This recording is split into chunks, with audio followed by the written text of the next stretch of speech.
the better president, and thus who should win if the two of them are in fact our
Yes, sure. Okay, yeah. As we descend from the heavens of philosophical discussion of conservatism and liberalism, let's go to the pragmatic muck of politics. Trump versus Biden. Between the two of them, who was in their first term the better president? And thus who should win if the two of them are in fact our choices, should win a second term in 2024? Ben? Sure. So, in terms of actual job performance, you have to separate it into a few categories. In terms of actual performance in foreign policy, I think Trump's foreign policy record is significantly better than Biden's, the world being on fire right now being a fairly good example of that. And we can get into each aspect of the world being on fire and where the incentive structures came from and how all of that happened in a moment. When it comes to the economy, I think that Trump's economic record was better than Biden's. Doesn't mean he didn't overspend. He did. He wildly overspent. But he also had a very solid record of job creation. A huge percentage of the gains in the economy went to people on the lower end of the economic spectrum. Actually, the gross income to the average American was about $6,000 during his term. The unemployment rates were very, very low before COVID. I think that you almost have to separate the Trump administration into sort of before COVID and during COVID, because COVID obviously is sort of a black swan event, the most signal change in politics in our lifetime. And so, governance during COVID is almost its own category, which we can discuss. But, in terms of foreign policy, in terms of domestic policy, I think that Trump was significantly better than Biden has been. And that's on the upside for Trump. On the downside for Biden, obviously you're talking 40-year highs in inflation. You're talking about savings being eaten away. You're talking about everything being 20 to 30% more expensive. You're talking about massive increases to the deficit, even at a rate that was unknown under Trump. The deficit under Trump raised by about a little under $1 trillion every year up until 2020. Again, 2020 was COVID year, so everybody decided that we're going to fire hose money at things. But then Joe Biden continued to fire hose money at things in 21, 22, and 23. That obviously is, in my opinion, bad economic policy. And then you get to the rhetoric, and you get to the stuff that Donald Trump says. And as I've said before, my view is that on Donald Trump's epitaph, on his gravestone, it will say Donald Trump. He said a lot of shit. I think that Donald Trump does say a lot of things. I think that is basically baked into the cake, which is why everyone who's bewildered by the polls is ignoring human nature, which is at the beginning, when you see something very shocking, it's very shocking. And then if you see it over and over and over and over for years on end, it is no longer shocking. It is just part of the background noise, like tinnitus. It just becomes, something that your brain adjusts for. And so do I like a lot of Donald Trump's rhetoric? No, and I never have. Do I think that that is dispositive as to his presidency? No, I do not. When it comes to Biden, again, I think he's underperforming economically. I think that his foreign policy has been really a problem. Even the things I think he's done right are, I think, Band-Aids for things that he created by doing wrong. And when it comes to his own rhetoric, you can argue that it's grading on a curve, because Trump was coming in with such wild rhetoric that just the maintenance of that wild rhetoric doesn't really change, again, the baseline. For Biden, he came in the same way that Obama did, on the sort of soaring rhetoric of American unity. I'm the president for all. Like, Trump came in and he's like, listen, I'm the president for what I am, and I'm going to say the things I want to say. I'm going to be on the toilet and I'm tweeting. We're like, okay, so that's what it is.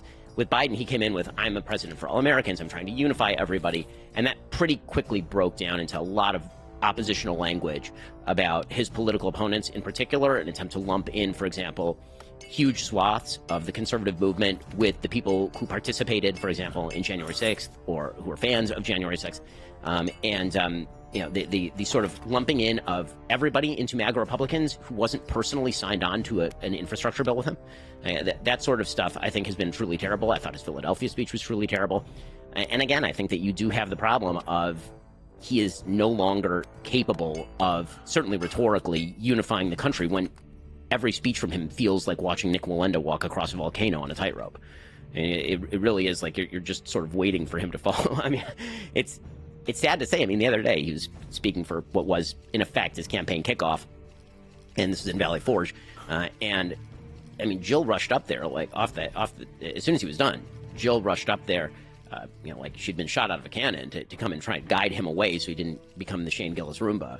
And that's not really, let's put it this way: it does not quiet the soul to watch Joe Biden rhetorically. Again, it's a different problem than Trump's problem, but that's my analysis. This is one of the areas where when we get into this, I don't understand if there's like brain breaking happening or what's going on. I don't know what world we can ever live in where we say that Trump is less divisive for the country than Biden. I think it is so patently obvious. Trump is so divisive. Like, not only does Trump make an enemy out of every person in the opposition party, he makes an enemy out of his own party and every single person around him. Like, we all watched him bully, Jeff Sessions. We all watched him bully his own party on Twitter. We all watched like all of these people walk away from him. Even recently, I think the Secretary of Defense Esper and John Kelly, the Chief of Staff, were saying, I think Trump is a threat to democracy. You've got all of his prior people that were around him, some of his closest allies. You've got Bill Barr that won't co-sign a single thing that he says. You've got all these people that he used to work with that all say Trump is a horrible, evil person. He is ineffective as a leader. He doesn't accomplish anything, and he didn't. To say that Biden has failed at bipartisanship when we've gotten the CHIPS Act, we've gotten the IRA, we've gotten the ARP, we've gotten the bipartisan infrastructure bill, when we've got like all this major legislation that is working in this historically divided Congress, as opposed to Trump that got us tax cuts and deficit spending.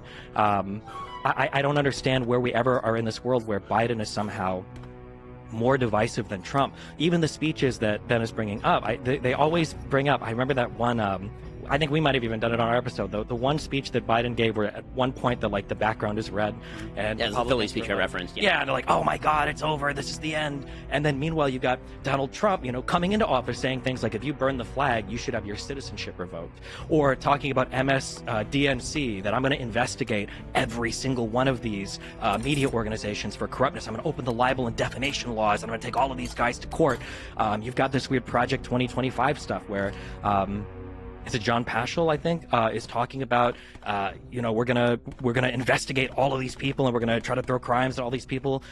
Trump is like the most divisive president I think we've ever had in at least in my lifetime of being an American citizen. And the rhetoric from him is it's on a whole other level in terms of the demonization of political opponents. I mean, this is a guy that's known for giving his political opponents bad nicknames, right? Like, that's what Trump does. It's funny, but even as a resident of Florida, if Florida had another natural disaster, do you think Trump would withhold aid? Because you had, I think that was one of the few nice things that DeSantis actually said about Biden, was that like, hey, listen, when the buildings collapsed in, I think that was Surfside, Miami Beach, that, for the hurricane stuff, that Biden was there. He was saying, if you guys need aid, however many billions, you can have it. Meanwhile, Trump, I think, was threatening to withhold federal funding from blue states that wouldn't, I think it had to do with the National Guard stuff, the deployment of the National Guard, that they weren't doing enough for the riots. And Trump was threatening to withhold aid from some of these blue states. Trump is literally the most divisive person in the world. I don't see how on any metric he is ever succeeding in the divisive category. In terms of the economy, I do think it's funny that Republicans are very keen to say that, like, well, we can't really grade Trump, post-COVID, because obviously COVID messed everything up, which is fair. But pre-COVID, what did Trump do? Yeah, he did deficit spending, tax cuts. He presided over historic low interest rates and an economy that was already like blazing past the final years of Obama. We were posting all-time highs on all the stock markets in 2013 onwards.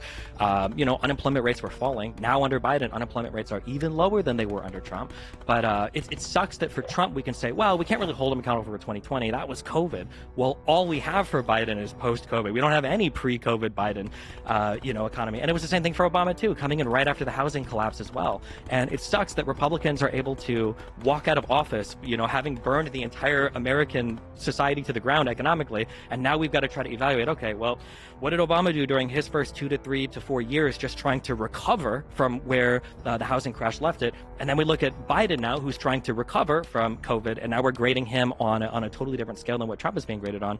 Yeah, that sucks, I think. We can comment on the foreign policy? On the foreign policy, I'm going to be honest, I am very liberal, I'm very not progressive. I'll probably come off as more hawkish than others because I'm not a big fan of this. Which also, if Ben agrees, I think people like Trump are going to be the most dovish, isolationist people ever. They don't want to do anything internationally. They just want to, protect America, be at home, protect our economy, don't do anything internationally, which is why he was constantly undermining NATO and constantly, attacking all of the European Union and, cheering on the UK for Brexiting away from the EU. I think that being said, I think that Biden has done a phenomenal job when it comes to foreign policy. I think that the coalition building was so important for Ukraine, Russia, and I'm so happy that he decided to go to our European allies and our NATO allies and try to build a coalition of people to help Ukraine so that wasn't only the United States. Personally, especially after doing a whole bunch of research, I do tend to side with Israel over Palestine in a lot of the Israeli-Palestinian conflicts. I'm glad that Biden, while remaining a staunch defender of Israel, is trying to rein in some of the more aggressive posturing towards the Palestinians in the Gaza Strip. I'm proud that Biden said, hey, listen, we're going to delay some of these attacks. Hey, listen, we are going to allow humanitarian aid here. Hey, listen, we are going to try to, not kill as many Palestinian people down there, while still, signaling that he would be a staunch supporter of Israel in the conflict, assuming the civilian casualties don't go too high. For foreign policy, blemishes. The biggest one you can give to Biden is Afghanistan and the pullout there. But man, are we going to talk about, the Inspector General report that says that one of the biggest reasons why the Afghanistan pullout was so disastrous was because of the Doha Accords, where Donald Trump headed talks that didn't even include the Afghanistan army? These were disasters. Like when Biden took office, we had 2,500 troops left in Afghanistan. What was the options even afforded to Biden at that point? Obviously, you've got the abandonment of the Kurds in northern Syria, for the Turkish armies to lay waste to. I can talk about Iran and North Korea, although I'm not sure where Ben would land on those. But yeah, that's broadly. Yeah, that's a lot from both. You want to pick at something where you disagree with here? Well, there's a lot. So so I want to ask a few questions on each one of these. Yeah, sure. So let's talk about divisiveness for a second. So there's no one who can make the case that Donald Trump is not divisive. Yeah. Of course, he's incredibly divisive. It's a given. Do you treat Biden's rhetoric with the same level of seriousness that you treat Trump's rhetoric? Or I should probably put that the other way around. Should we treat Trump's rhetoric with the same level of seriousness as Joe Biden or, say, Barack Obama's rhetoric? I'm going to try to be concise when I answer these. Broadly speaking, especially in studying Israel, Palestine, and Ukraine, Russia, I try not to take politicians at their word because sometimes they just say stuff to say stuff. I understand that. But broadly speaking, I'm going to look at the rhetoric and the actions, and I am going to grade them the same. So, yes, I would hold Biden and Trump to the same standard. Right. So my feeling is, and this is one area where, for clarification, we're going to have a division, is that I, of course, don't treat Trump's rhetoric in the same way that I treat Biden's or Obama's. He's utterly uncalibrated, and he says whatever he wants to at any given time, and it doesn't even match up with his policy very often. Can I ask you, for our head of state, our chief executive, shouldn't rhetoric be arguably one of the most important things that he does? The answer would be yes, and now I've been given a choice between a person who I think in calibrated ways says things that are divisive and a person who in uncalibrated ways says things that are divisive. And so the evidence that Joe Biden is divisive is every poll taken since essentially August of 2021. He is, by all available metrics, incredibly divisive. A huge percentage of Americans are deeply unhappy, not only with his performance, but don't believe he's a uniter. That's just the reality. And that may just be a reflection. Honestly, we may be putting too much on Trump or Biden personally. It may just be that the American people themselves are rhetorically divided because of social media, and social media can, in fact, be a cesspool.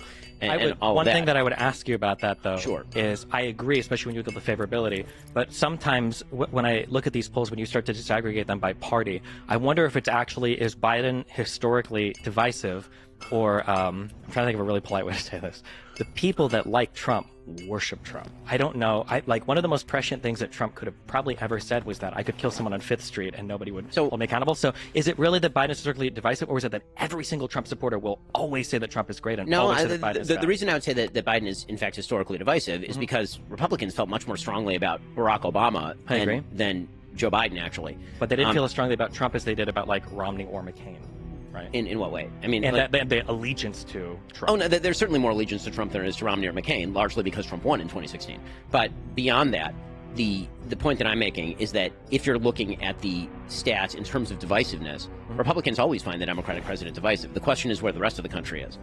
And right now, there are a lot of Democrats who either don't agree with Biden or find him divisive. There are a lot of independents who find him divisive. So when we're comparing these things, I don't think they're leagues apart in terms of the divisive effects of what they say. Right, and I'm separating that off from like the inherent content of what they say, because obviously what Trump says is more divisive just on like the raw level. I mean, if he's insulting people as opposed to Joe Biden doing MAGA Republicans, like if I were an alien come down from space and look at these two statements, I'd say this one's more divisive than this one.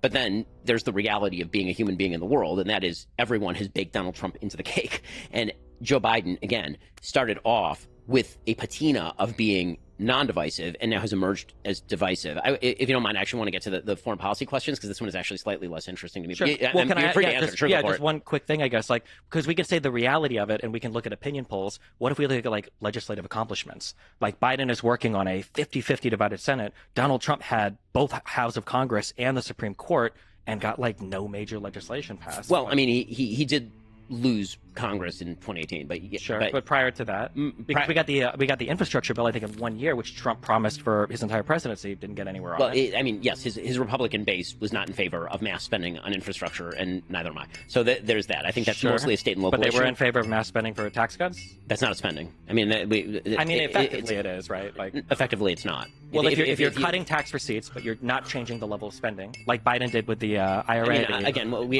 have a fundamental philosophical difference here. I think that when the government takes my money, that is not the government somehow being more fiscally responsible. And when the government allows me to keep my money, I don't see that as the government spending. I see that as my money, and the government is taking less of it. That's great, but at the end of the day, the government is still going to be in a deficit spending, and they're going to have to borrow money from the Treasury. Right, we have a spending problem. In other words, not a receipts problem, is the case that I'm making. The problem with Donald Trump is not that he lowered taxes. The United States has one of the most progressive tax systems on the planet, and in fact, if you wish to have a European-style social welfare state, what you actually need is to tax the middle class to death. I mean, the reality is that the top 20% of the American population pays literally all net taxes in the United States after state benefits and all of this. Sure. So if you actually wanted to have the kind of social welfare state that many liberals seem to want to have, like Northern Europe, for example, you'd actually have to tax people who make $40,000, $50,000, $60,000. And I don't want that. I agree with that. But how do you explain the lack of legislation? I mean, if he's like such a uniter. Because I think the Republican Party itself is quite divided, and I think that Trump's... But isn't that his job? He's the head of the Republican Party. He's the Republican president of the United States. I mean, again, I don't think that Joe Biden has passed wildly historic legislation. The infrastructure bill was the largest, here's the problem. If you're a Republican, the only bills that you can get consensus on tend to be bills that either...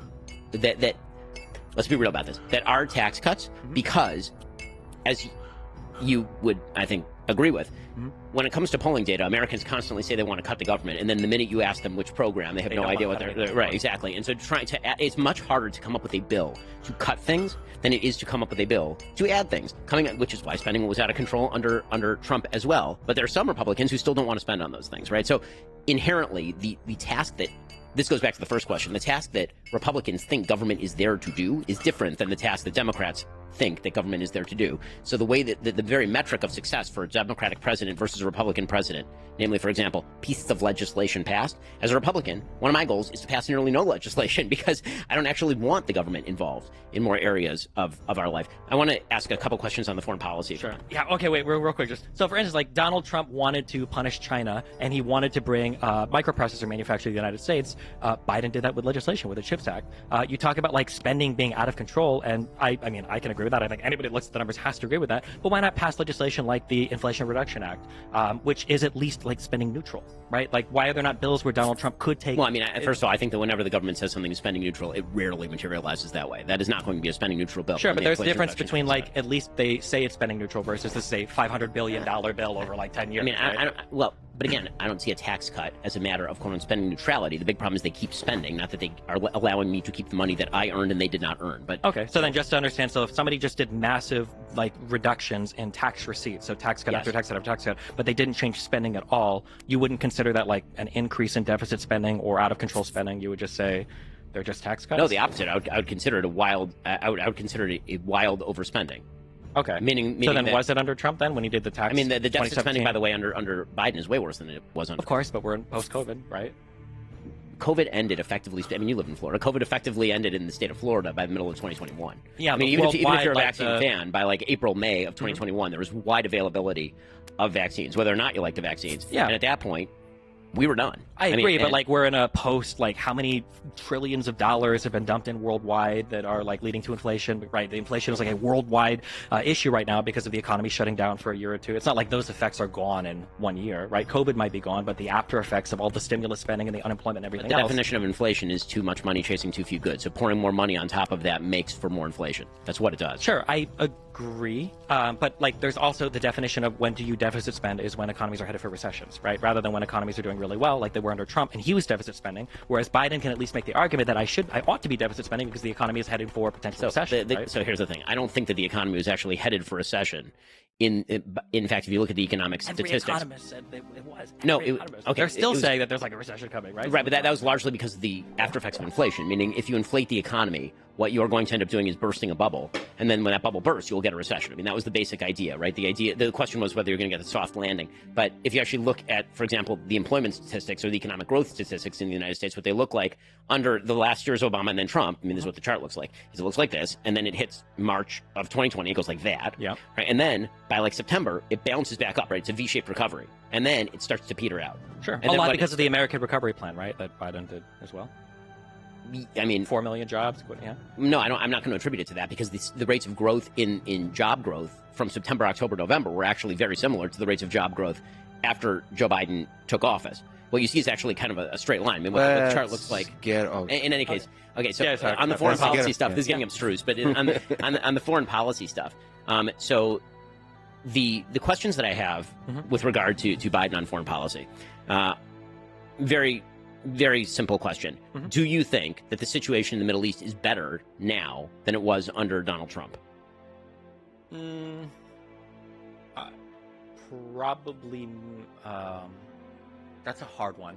The factors that I'm making right now are like, obviously you've got the Israel-Palestinian war that's going on right now, which is kind of bad, but like broadly speaking, I'm not sure how much that affects the Middle East as much as like the collapse of Syria. 2013 Syrian civil war sent millions of immigrants throughout all of Europe. Which was under Obama and continued under Trump. Trump didn't do anything to alleviate any of the Syrian civil war. Why did Syria end up as a preserve of Russia again? How did Syria end up as a preserve of Russia? Yes, why did it end up being essentially a client state of Russia? I know that Putin enjoys access to the ports down there. I don't know. I mean, the reason is because Barack Obama suggested that there was a red line that would be drawn in the face of chemical weapons use. Bashar Assad then used chemical weapons in Syria, and Barack Obama was unwilling to then essentially create consequences for Syria in the form of any sort of Western strike, and so instead he outsourced it to Russia. This is 2013, 2014. Sure. Right? Do you think there might have been some hesitancy after like seeing how Libya ended up that maybe us like intervening? Who was president during Libya? Yeah, I mean, like, so sure, but what does that have to do with anything? Though? I'm just saying that, like, there might have been like a mistake learned. The point that I'm making is that actually the Middle East, I mean, just historically speaking, was historically good under Donald Trump. I mean, it's very difficult to make the case that either before or after Trump were better than during Donald Trump. Syrian. I don't think that Trump contributed to the Syrian situation in improving much. I think he wrecked ISIS. He did wreck ISIS, which was in the. I mean, ISIS had been getting wrecked by the Kurds in Iraq, by every single person, by Assad's army, by Putin, by Turkey. Literally, everybody was fighting against ISIS at that point. There's a spike in violence, and then the Trump. I mean, you get credit for when you're president, presumably. I mean, things got better with ISIS under Trump. I mean, yeah, they did. I mean, things got worse with ISIS under Obama. For sure. He called them the JV squad. Sure. And then they became not the JV squad. Yeah, but I don't know if ISIS is originating in Syria and Baghdadi, and all of the growth of that is necessarily Obama's fault. I know that we like to say that Obama created ISIS. I don't know if you say that, but I've heard that saying a lot. I think that's a little bit simplistic.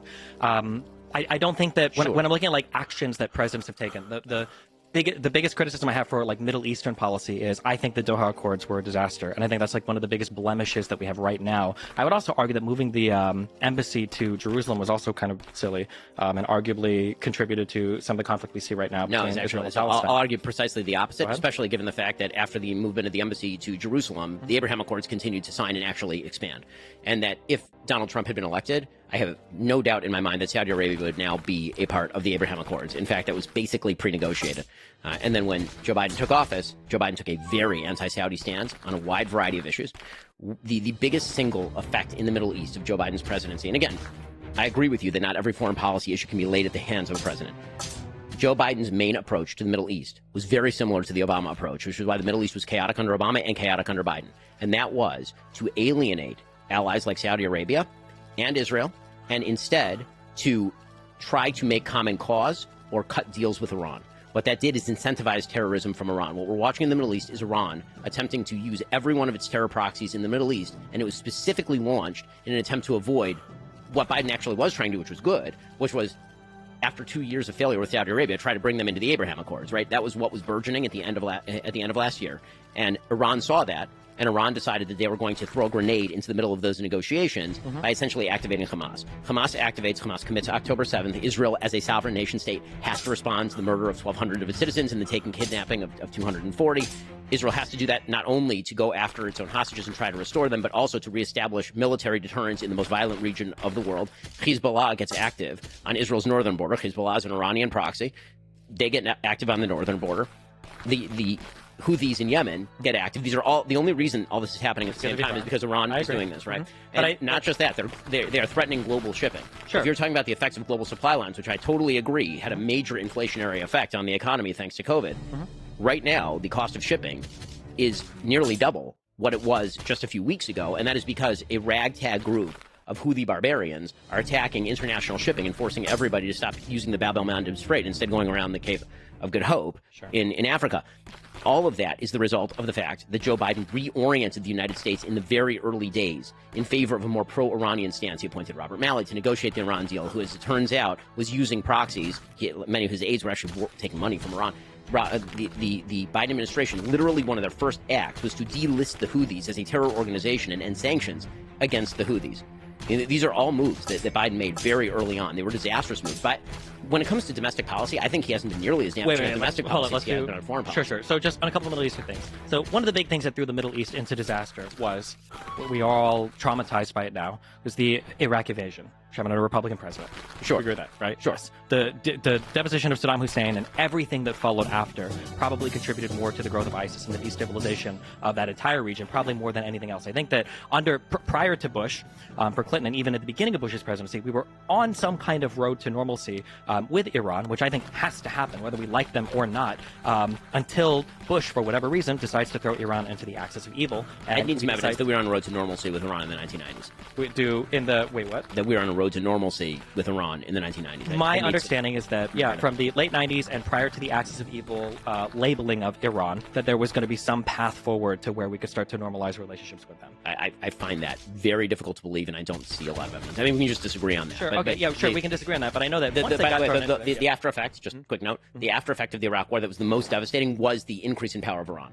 I agree. Yeah, because of the destabilization of Iraq, and Iraq not having a government there that was functional for at least a decade, and was in fact a Sunni government, right? Originally, it was a Sunni government. Disbanding the Sunni army was one of the worst things that the Bush administration did. Banning all the former Ba'ath parties, sectarian, all horrible under a Republican president. But don't disagree. That that probably contributed more to ISIS, to the growth of power in Iran, maybe even to the destabilization of Syria, probably more than anything that Obama did.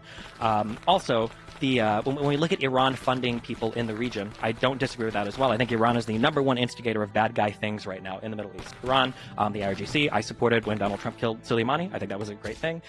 I think that Iran is a major problem. However, I don't know if the path forward is constantly being a belligerent to Iran or trying to figure out some road to normalcy. I don't know if the collapse of Iran or the destruction of that country, considering how unpopular the Ayatollah even is there. Like the citizens of Iran, I don't think are big supporters of the government there. I feel like moving on a path where, let's do our nuclear inspections. We had that Iranian nuclear deal that Trump pulled out of. Let's do the nuclear inspections. Make sure you're not on the way to nuclear weapons. Let's unfreeze some funds. Let's move in some direction where we get on a good term with you. I feel like that's the most important thing that needs to happen in the Middle East. As much as people like to look at the Abraham Accords, who cares if, what was it? Bahrain, I think Oman, I think UAE, Sudan, Morocco. the UAE and Morocco, are something like all of these people, even Saudi Arabia, already have like de facto normalization with Israel anyway. They're all trading. No, this is, I mean, to pretend that anybody even 15 years ago would have been talking about normalization between Saudi Arabia and Israel is insane. That's insane. They were already on that path. They had already been they were already de facto trading partners with each other. They had already been collaborating and doing things. That's a wild claim that Israel and Saudi Arabia were going to normalize 15 years ago. 15 years ago might have been a wild claim. But after Turkey, after Jordan, and then in the past like 20 years of like economic relations and ties with each other, all of the leadership in the Middle East, and you'll agree with this, look at Israel and they go, okay, well, we've got Palestinians who, God bless them, do nothing. And then you've got Israel, which is on a region with no natural resources to somehow become like an economic giant. They're good to trade with. Their population is educated. They, have military power. All of the leadership in these Middle Eastern countries are wanting to be friendly with Israel and are engaging in trade de facto with Israel. And the idea that like the UAE and Bahrain were brought in to say like, oh, well, now we're going to officially say this. Those were the first steps toward obviously the formation of a new Middle East in which economics would predominate over sectarian conflict. The chief obstacle to that is Iran. I agree. The notion that negotiations with the Ayatollah were going to be a solution to any of this is, but do we think absolutely benighted. Is it the Abraham Accords that's convincing Saudi Arabia to take a stance against Iran? No, I mean, Saudi Arabia. They're already fighting. They're already fighting with each other, right? Like, no, I don't think the Abraham Accords moved us any closer towards any type of real peace in the region. No, the point what has to happen is something has to happen with Iran. There has to be some diplomatic, bilateral communication there. No, what has to happen is the containment of Iran, which was what was taking place with the increased normalization with the Sunni Arab world and Israel, combined with significant economic sanctions. The notion that there's this far-fetched notion in foreign policy circles that diplomacy can sort of be wish-cast out of thin air. That if you sit around a table, that you can always come to an agreement with somebody. The Ayatollahs do not have common interests with the United States. They do not. And this idea that they are willing to take money in exchange for example, some sort of peaceful acquiescence to Israel's existence is obviously untrue. Hasn't that been the case, though? That you've had a region with tons of sectarian violence for a long time, and then finally Turkey was like, you know what? This isn't worth it. The United States paid them a lot of money. They had conversations with Israel. And you know what? The economic gains. Well, I mean, the relation. Same thing with Jordan. Same thing with not getting into Turkish politics. But, sure, but the situation with Turkey was actually quite warm between Israel and Turkey in the 90s when you had the sort of secular Muslim regime in the 90s, but they signed Kemal Ataturk in place, and now Erdogan has joined in the fray, and Erdogan is significantly more radical than what came before. So sorry. If I said Turkey, I meant Egypt. My bad.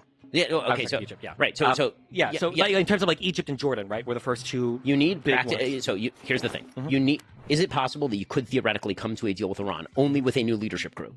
Okay. This is true for every peace agreement in the region. Mm-hmm.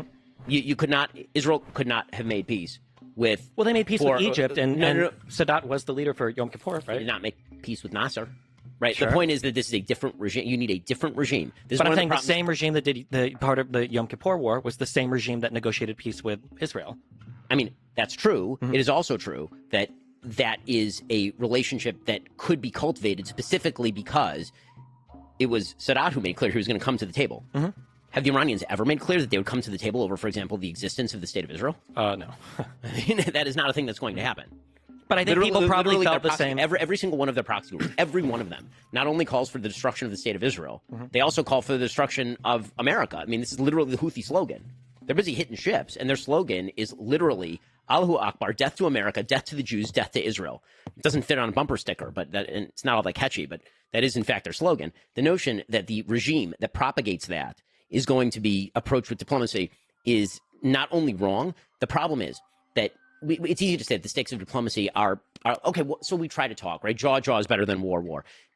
Sure. The only problem is that in the Middle East, weakness is taken as a sign that aggression might be an appropriate response. That is how things work in the Middle East. And the fact that that Joe Biden came into office with an orientation toward continuing the Obama policies in Iran has led to conflagrations, these sort of brush fires breaking out everywhere that Iran has borders with either the West or Israel or both, right? Any place that's happening is leading to brush fires because, again, the logic of violence in the Middle East is not quite the logic of violence in other places in the world. By the way, I think the logic of violence in the Middle East is actually closer to what most international politics looks like than we wish that it were. I mean, I think that's part of what's happening in Ukraine as well. So you think which brings me, by the way, here's my question about Ukraine. Sure. Well, just real quick, and then you can answer this.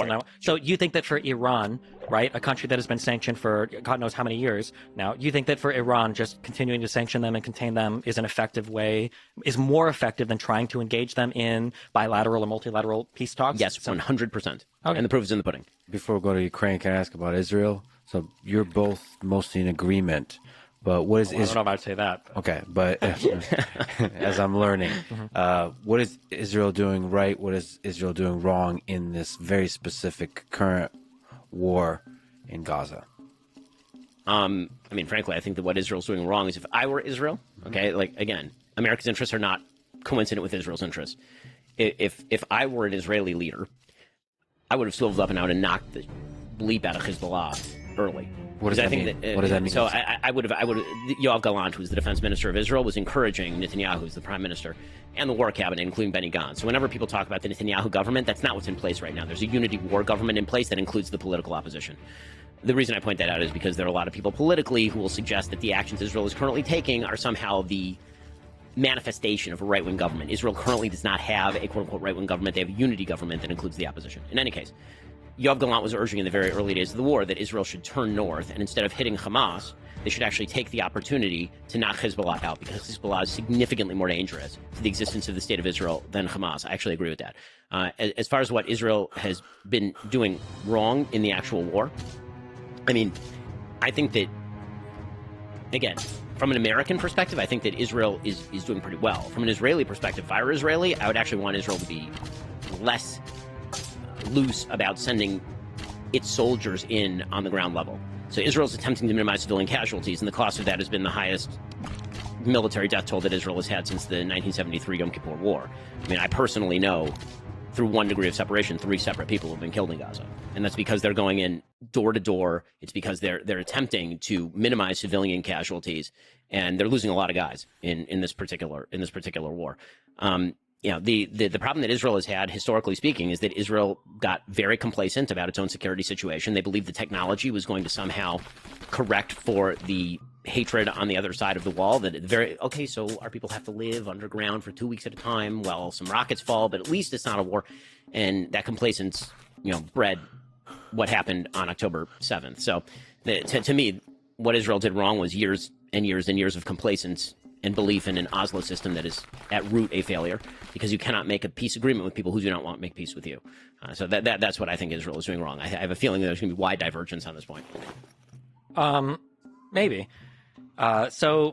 In terms of broadly speaking, I generally oppose settlement expansion. Is a thing that Israel does incorrectly that I think is kind of like provocative to at least all the Palestinians in the West Bank, and it probably energizes hatred in the Gaza Strip for them as well. In terms of conducting warfare, the one thing that I always say to everybody, especially Americans, is you can't evaluate things from an American perspective. It's very stupid. It happened a lot with Ukraine, where people are like, oh, well, didn't they work with the Nazis, and like weren't the Soviets the good guys? And it's like, well, in other parts of the world, it's not quite as simple.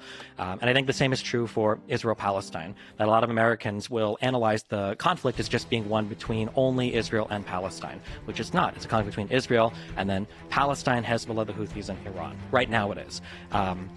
I think that however, one area where I'll break with Ben is I think that minimizing civilian casualties and everything is very, very, very important, I think, on the Israeli side. I don't think it's important so that the U.S. will stay with them, because I think the U.S. is probably going to stick with Israel as long as they don't do anything crazy. And I don't even think it matters for the international community. It definitely doesn't matter for the UN, because Jesus Christ. However, I think it's really, really, really important that I think that in the Middle East, broadly speaking, I think that leadership, especially in the Gulf, has gotten over the Palestinian issue. I think that leadership is kind of like they don't care as much anymore. But the populations still care quite a bit. And I think that the main issue that Israel could run into is if the civilian death toll does climb too high, and if they start to hit this 40, 50, 60,000 number of civilian casualties, they run the risk of the civilian populations in the surrounding Middle Eastern states becoming so antagonistic towards Israel that they start to take steps back towards normalization in the region. So, for instance, I know that Bahrain, I think, already pulled out their ambassador to Israel. My guess is going to be it's temporary. I know that on the public speaking side, you've got a lot of people condemning Israel for the attacks, and on the private side, you've got people telling Israel, please kill all of Hamas because this is untenable and nobody wants to work in this situation. I don't know if this ended up being true or not. I'm guessing it didn't, but I saw on a couple of Twitter accounts it was leaked that potentially Saudi Arabia was considering installing a government in the West Bank that they would run.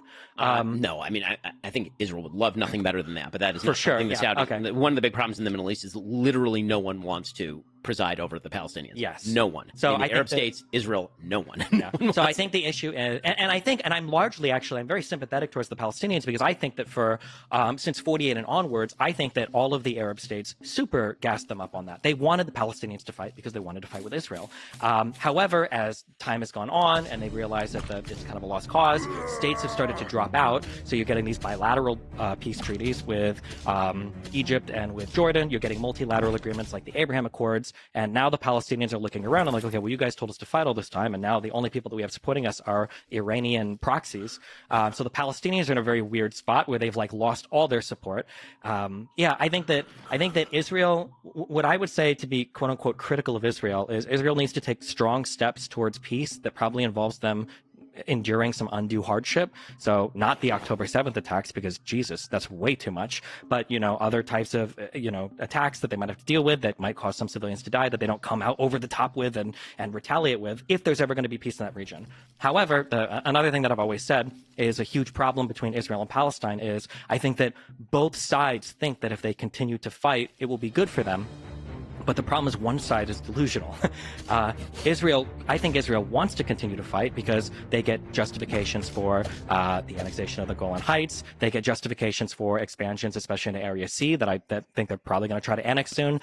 They get justifications for the increased military posturing towards the Gaza Strip and the embargoes. And Israel is right that if the conflict continues, really the situation only improves for Israel over time. But the Palestinians also all believe that if they keep fighting, they thought this since 2000 under Arafat, that if they just keep fighting, they'll get better gains too, but that's not the case. Is there a difference between Palestinian citizens and the leadership when you say that? I love all people. I love all people around the world. And I think that when we analyze issues, I think that we have to be very honest with what the people on the ground think. And the idea that Hamas is just this one-off thing in the Gaza Strip is not only incorrect with the situation on the ground, it's also incredibly ahistorical. And the idea that like the Palestinians in the West Bank, of which I believe the most recent polling shows, I want to say 75 to 80% support the October 7th attacks. Palestinians in general want to fight in violent conflict with Israel. That's not just the position of the government. That's not just people. There's a reason why Abbas doesn't want to do elections in the West Bank, and it's because the Palestinian people really do want to fight with Israel. But to combat that problem is like, you have to get the UN on board. We've got to do an actual addressing of the Palestinian refugee problem, which is handled like a joke right now. Iran has to be brought to the table in terms of negotiations. There has to be huge efforts made to economically revitalize these like Palestinian areas, even though they're one of the highest recipients of aid in the world. You have to do something about the embargo and the blockade in the Gaza Strip, which isn't just maintained by Israel. It's also maintained by Egypt. You should ask why. There's a lot of things that have to happen to fix that problem. But the reality is I don't think Israel really wants to, because they get to continue their expansion into the West Bank, and I don't think anybody around the world really cares that much. So in a month we won't be talking about it. I will argue with that. The idea that Israel does not want to end the conflict is belied by the history of what just happened with the Gaza Strip. So when we talk about settlements, for example, Israel did have settlements inside the Gaza Strip. There were 8,000 Jews who were living inside the Gaza Strip in Gush Katif. Up until 2005, they withdrew all of those people. I mean, took them literally out of their homes. And the result was not the burgeoning of a better attitude toward the state of Israel with regard to, for example, the Palestinian population in Gaza. In fact, it was more radical in Gaza than it was in the West Bank. The result was obviously the election of Hamas, the October 7th attacks, in which unfortunately many civilians took part in the October 7th attacks. There's video of people rushing who are civilians and dressed in civilian clothing into Israeli Yeah, villages. Not always the same thing. Well, no, that is 100% true, obviously. And when it comes to Area C and Israel's supposed deep and abiding desire for territorial expansion in Area C. So for those who are not familiar with the Oslo Accords, and again, this is getting very abstruse, but the Oslo Accords are broken down into 3 areas of the West Bank. Area A is under full Palestinian control. That'd be like Jenin and Nablus, the major cities, for example. There's Area B, which is mixed Israeli-Palestinian control, where Israel provides some level of military security and control. And then there's Area C. And Area C was like to be decided later. It was left up for possible concessions to the Palestinian Authority if the Oslo Accords had moved forward. Those are disputed territories. There is building taking place in Area C by both, actually, no one talks about this, but by Palestinians as well as Israelis. And the question as to whether, if Israel stopped building, there have been many settlement freezes in the past, including some undertaken by Netanyahu. And it actually has not done one iota of good in moving the ball forward in terms of actual negotiations. Again, the biggest problem is that the leadership for Palestinians has spent every day since really 67. It's not even 48, because between 48 and 67, Jordan was in charge of the West Bank and Egypt was in charge of the Gaza Strip, and at no point did either of those powers say, hey, maybe we ought to hand this over to an independent Palestinian state, which was originally the division that was promoted by the UN partition plan in 47. Because of that, the leadership post 67 and really starting in 64, the Palestine Liberation Organization was founded in 64, and it called for the liberation of the land. In 64, they had the West Bank and they had the Gaza Strip. So they're talking about Tel Aviv. When it was founded in 64, the basic idea, as kind of indicated by that, was Israel will not exist. And that was a promise that's been made by pretty much every Palestinian leader in Arabic to the people that they are talking to. Yasser Arafat famously would do this sort of thing. He'd speak in English and talk about how he wanted a two-state solution, and then he'd go back to his own people and say, this is a Trojan horse, and we're going to... If Israel could, if you think that Israeli parents want to send their kids at the age of 18 to go and monitor Jenin and Nablus and be in Khan Yunis, you're out of your mind. You're out of your mind. Israelis do not want that. In fact, Israelis didn't want that so much that they allowed rockets to fall in their cities for full-on 18 years in order to avoid sending soldiers en masse back into the Gaza Strip. True, but I think Israel does want to continue to expand settlements into the West Bank, right? They want to continue to build. They want to have Jerusalem, East Jerusalem as well. Well, I mean, East Jerusalem has already been annexed. So East Jerusalem is, according to Israel, a part of Israel. That's not a settlement. Sure. Okay, so there's that. With regard to, does Israel have an interest in expanding settlements in the West Bank? Why would they not until there's a peace partner? Sure, that's what I mean. But I'm saying as long as the conflict continues, because even when you talk but your suggestion is that they're incentivizing the conflict to continue so they can grab more land. Well, no, let me be very clear. I don't think there's a plan. So some people say, for instance, they'll take that one quote from Netanyahu and they'll try to say that he was funding the people in the Gaza Strip by allowing Qatari money to come in, even though he was actually speaking in opposition to Abbas allowing the Gaza Strip to fall, for Netanyahu to clear it out for him and then give it back, et cetera, et cetera. I'm not claiming those theories. I'm just saying that I think that Israel would take a relatively neutral stance towards conflict enduring, because as long as the conflict endures and as long as the settlements can expand, I think that ultimately benefits Israel. I think there would be let's put it this way. If suddenly there arose among the Palestinians a deep and abiding desire for peace, approved by a vast majority of the population with serious security guarantees, I think you'd be very hard-pressed to find Israelis who would not be willing to at least consider that in return for not expanding bathrooms in Efrat. I would have agreed with you on October 6th. I think we're probably a year or two away from that right now. But the point I'm making is that Israelis now realize that the entire peace process was a sham, meaning the people who are on the other side of the table were using it as a Trojan horse in the first place. The death of Oslo is not the death of Israeli hopefulness. It's the death of the illusion that on the other side of the table was anyone worth bargaining with. That's what's happening, and that's why you have this sort of insane disconnect right now between the United States and the Israeli government. Again, it's a unity government. No one in Israel is talking about making concessions to the Palestinian Authority for a wide variety of reasons, including the fact that Mahmoud Abbas's Fatah continues to pay actual families of terrorists who kill Jews. Sure, the Mark Fund, yeah. Right, and which is from the moderate West Bank. Right, exactly. Yeah. So, again, the taste in Israel for this is even the people who are the Chilonim, right? Those are the most secular people in Israel, which was, by the way, the place that was attacked on October 7th. I mean, what people should understand is that October 7th was not an attack against settlements in the West Bank. It was an attack on peace villages that were essentially disarmed. And many of these people who were killed were peace activists who were literally trying to work with people in Gaza to get them jobs. I mean, it's just, it's mind-boggling. That's why you've had this ground shift in Israel. The next 20 years in Israel is going to be about security and economic development, period, end of story. Everything else goes second, third place. And I will say I agree essentially with everything you're saying. not to loop back on another topic, but this is one of the reasons then why I was so critical. I don't want to say critical, but like kind of nonchalant about the Abraham Accords, because they didn't address anything with the Palestinians whatsoever. They brought in countries that weren't super relevant to the conflict. They didn't bring in Qatar, which is where a lot of the money and support for the Gaza Strip comes from. They didn't involve Iran at all. They involved bilateral. No, but it totally changed the mentality. And this is why what I'm seeing right now, this is why, listen, I think that Biden has done better than I certainly expected him to do in terms of support for Israel. Like Obama was way less supportive of Israel than Biden by every metric. With that said, the rhetoric that he's been using recently and that Blinken have been using recently about Israel needs to make painful concessions for peace, recentering this issue at the center of relations in the Middle East is doomed to failure. The magic is a strong word. The benefit of the Abraham Accords was proof of what you're saying, which is true, which is that all of these surrounding countries, in reality, have abandoned the idea that there's a centrality to the Palestinian-Israeli conflict. That is not the central conflict in the Middle East. And by the way, one of the reasons it's not the central conflict in the Middle East is because actually, ironically, because of the rise of Iran, right? It's Sunni states that are largely signing up with Israel because they're realizing they need some sort of counterweight to a burgeoning nuclear power in Iran. Can we talk about Ukraine? Sure. You have a disagreement with you with what Destiny said. My main problem with Biden's policy with regard to Ukraine is that he outsourced the end goal of the war to Zelensky early on. Now, that might make sense if that goal were something that he was willing to fund to the point of achievement, or if Zelensky could have achieved it on his own.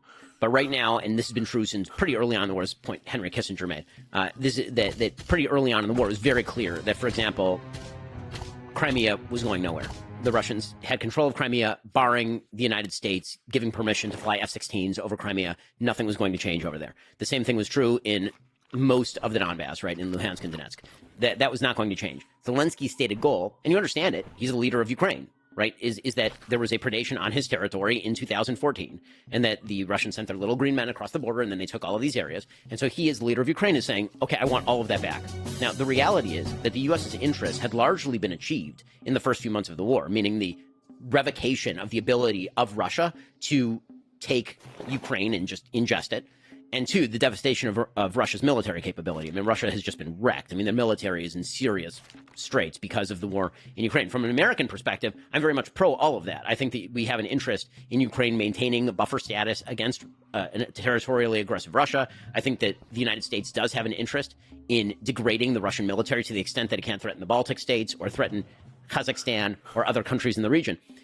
The problem I have with Biden's strategy is, as always, I think that it's a muddle, and I think muddles tend to end with misperceptions. War tends to break out and maintain because of misperception. Misperception of the other side's strength, the other side's intentions, and all of the rest. People misperceive what's going to happen. They say, I'll cross that line and nothing will happen, right? This is what Putin thought. He thought, I'll cross that line, they will greet me as a liberator, and because the United States just surrendered in Afghanistan, essentially, they won't do anything, and the West is fragmenting because NATO's fragmenting and all the rest of this, and obviously he was wrong on all of those scores. The problem for Biden is that, as with virtually every war, no end line was set. And so it became out recently, it was widely reported, that actually there was a peace deal that was on the table in the first few months that Putin was on board with, that basically would have ceded Luhansk and Donetsk and Crimea to Russia in return for solidification of those lines, American and Western security guarantees to Ukraine, right? Ukraine wouldn't formally join NATO, but there would be security guarantees to Ukraine. We're ending up there anyway. It's just taking a lot more money and a lot more time to get there. And do you think Trump would have helped push that peace? Yes, and I think that Biden actually did Zelensky a bit of a disservice, because Zelensky knows where this war is going to end, and it's not going to end with Luhansk and Donetsk and Crimea in Ukrainian hands. It's just not going to, and he knows that. What actually, in my opinion, Zelensky needed was for Joe Biden to be the person who foisted that deal upon him, so that he could then go back to his own people and say, listen, guys, I wanted all those things, but the Americans weren't willing to allow me to have all those things. And so we did an amazing job. We did a heroic job in defending our own land. We devastated the Russian military, even though no one expected us to. But we can't get back those things because it's unrealistic to get back those things, because America basically, they're a big funder and they're the ones who want the deal. Instead, what Biden said, and this was reported in the Washington Post last year, the Biden administration said, we're going to fight for as long as it takes with as much as it takes. And when they were asked until when, they said, whatever Zelensky says. And that's not a policy. That's just a recipe for a frozen conflict with endless funding. Now, it may be that Putin has walked away from the table and that deal is no longer available. If that deal is available right now, I certainly hope that's being pursued behind closed doors. My main critique, again, of Biden is that when you outsource the end goal to another country without stating what America's interest is, that's a problem. I also think that Biden did really quite a poor job of sort of explaining what America's realistic interests are. I don't like it when American leaders, it's weird for me to say this, but I'm not a huge fan of the we're in it to protect democracy kind of rhetoric. Because, frankly, we are allied with many, many countries that are not democracies, and that's not actually how foreign policy works. We should, as an overall, 30,000-foot goal, advance democracy and rights where we can. But the reason that we were fighting in favor of Ukraine, and when I say fighting, I mean giving them money and giving them weaponry. The reason that we were doing that in favor of Ukraine is not because of Ukraine's long history of clean voting and non-corruption. The reason that we were doing that is to counter Russian interests in the region. I mean, it was a pure realpolitik play. And that realpolitik play is hard to deny no matter what side of the aisle you're on. I think that what many Americans are reverting to is we have no interest there. Why are we spending money there and not spending money here, and that kind of stuff. And that argument can always be applied unless you actually articulate the reason why it is good for Americans beyond simply the ideological for the United States to be involved in a thing. So, for example, I think right now, when Biden is talking, I think that what Biden just did, the United States, as we speak, is striking the Houthis. I think that that's a really, really good thing. I think that's a necessary thing. I think American people should understand why that is happening. It's not because of quote unquote ideology. It is, I mean, on a very root level, but really it's because you're screwing up the straits. I mean, you can't do that. You can't screw up free trade. And Americans have an interest in not seeing all of our prices at the grocery store double and triple because a bunch of ragtag pirates, akin to the Barbary pirates from 1800, are bothering everyone, right? So Ben said a lot there. Do you disagree with any aspect on the Ukraine side? A little bit, yeah. I think on the macro, I agree. Maybe we get into the weeds a little bit on some things. On the final thing that he said, though, I wish that Americans could have honest conversations about foreign policy. I think that it would just be better for everybody. I don't know if it's, Red Scare after the Cold War, where it was like literally, the behemoths, were fighting against communism. And we felt like after 91, every single foreign policy decision needs to be able to be explained in like 7 words. Like he's the bad guy and that's it.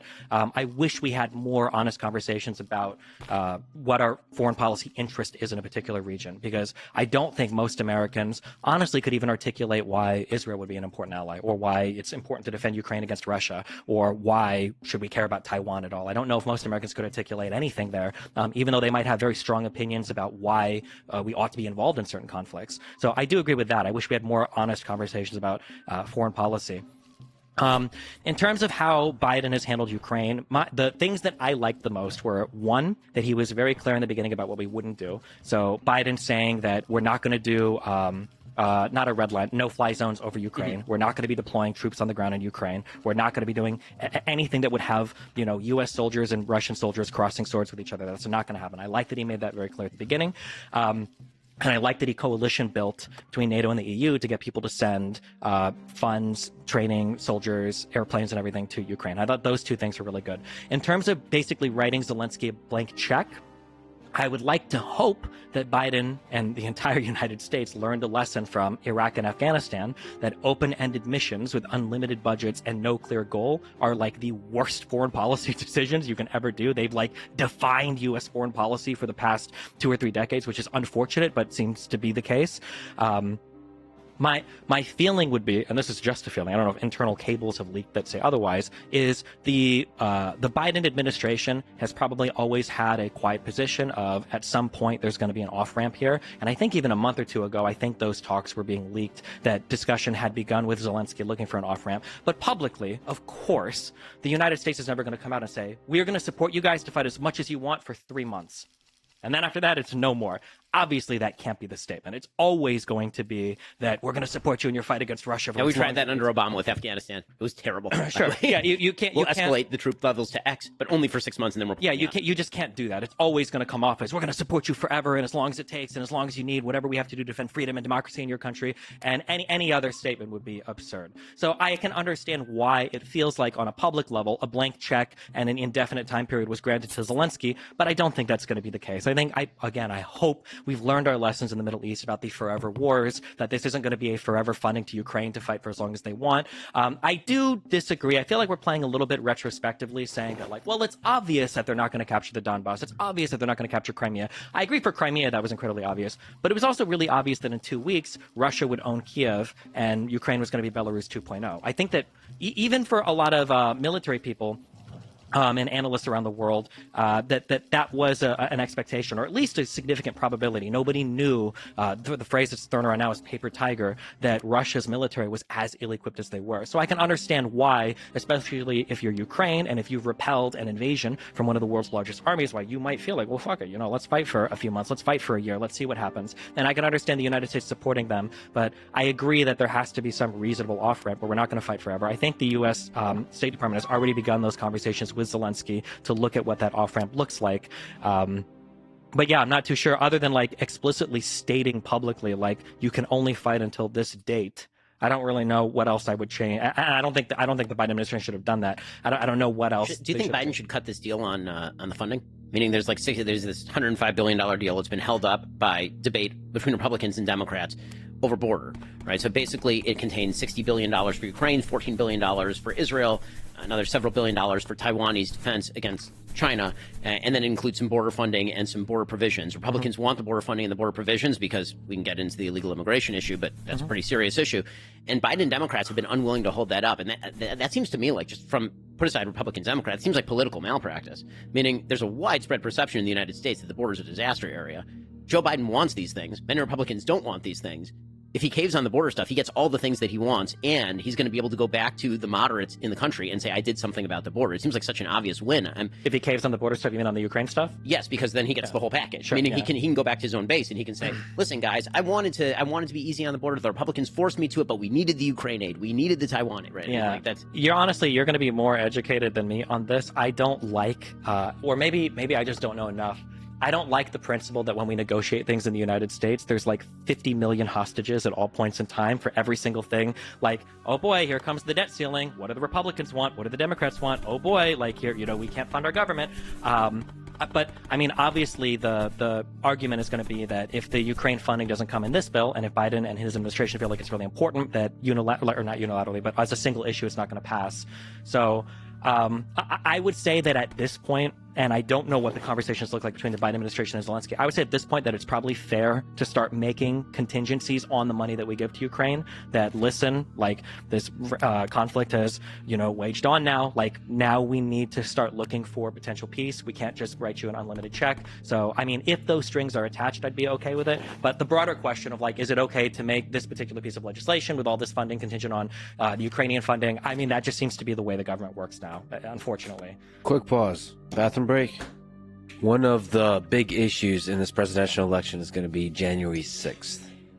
It's in the news now, and I think it's going to become bigger and bigger and bigger. So, question for Destiny first. Did Donald Trump incite an insurrection on January 6th, 2021?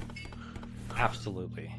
This is probably ignoring every other issue we've talked about, of which I think there are plenty that I would say disqualify Trump from holding office.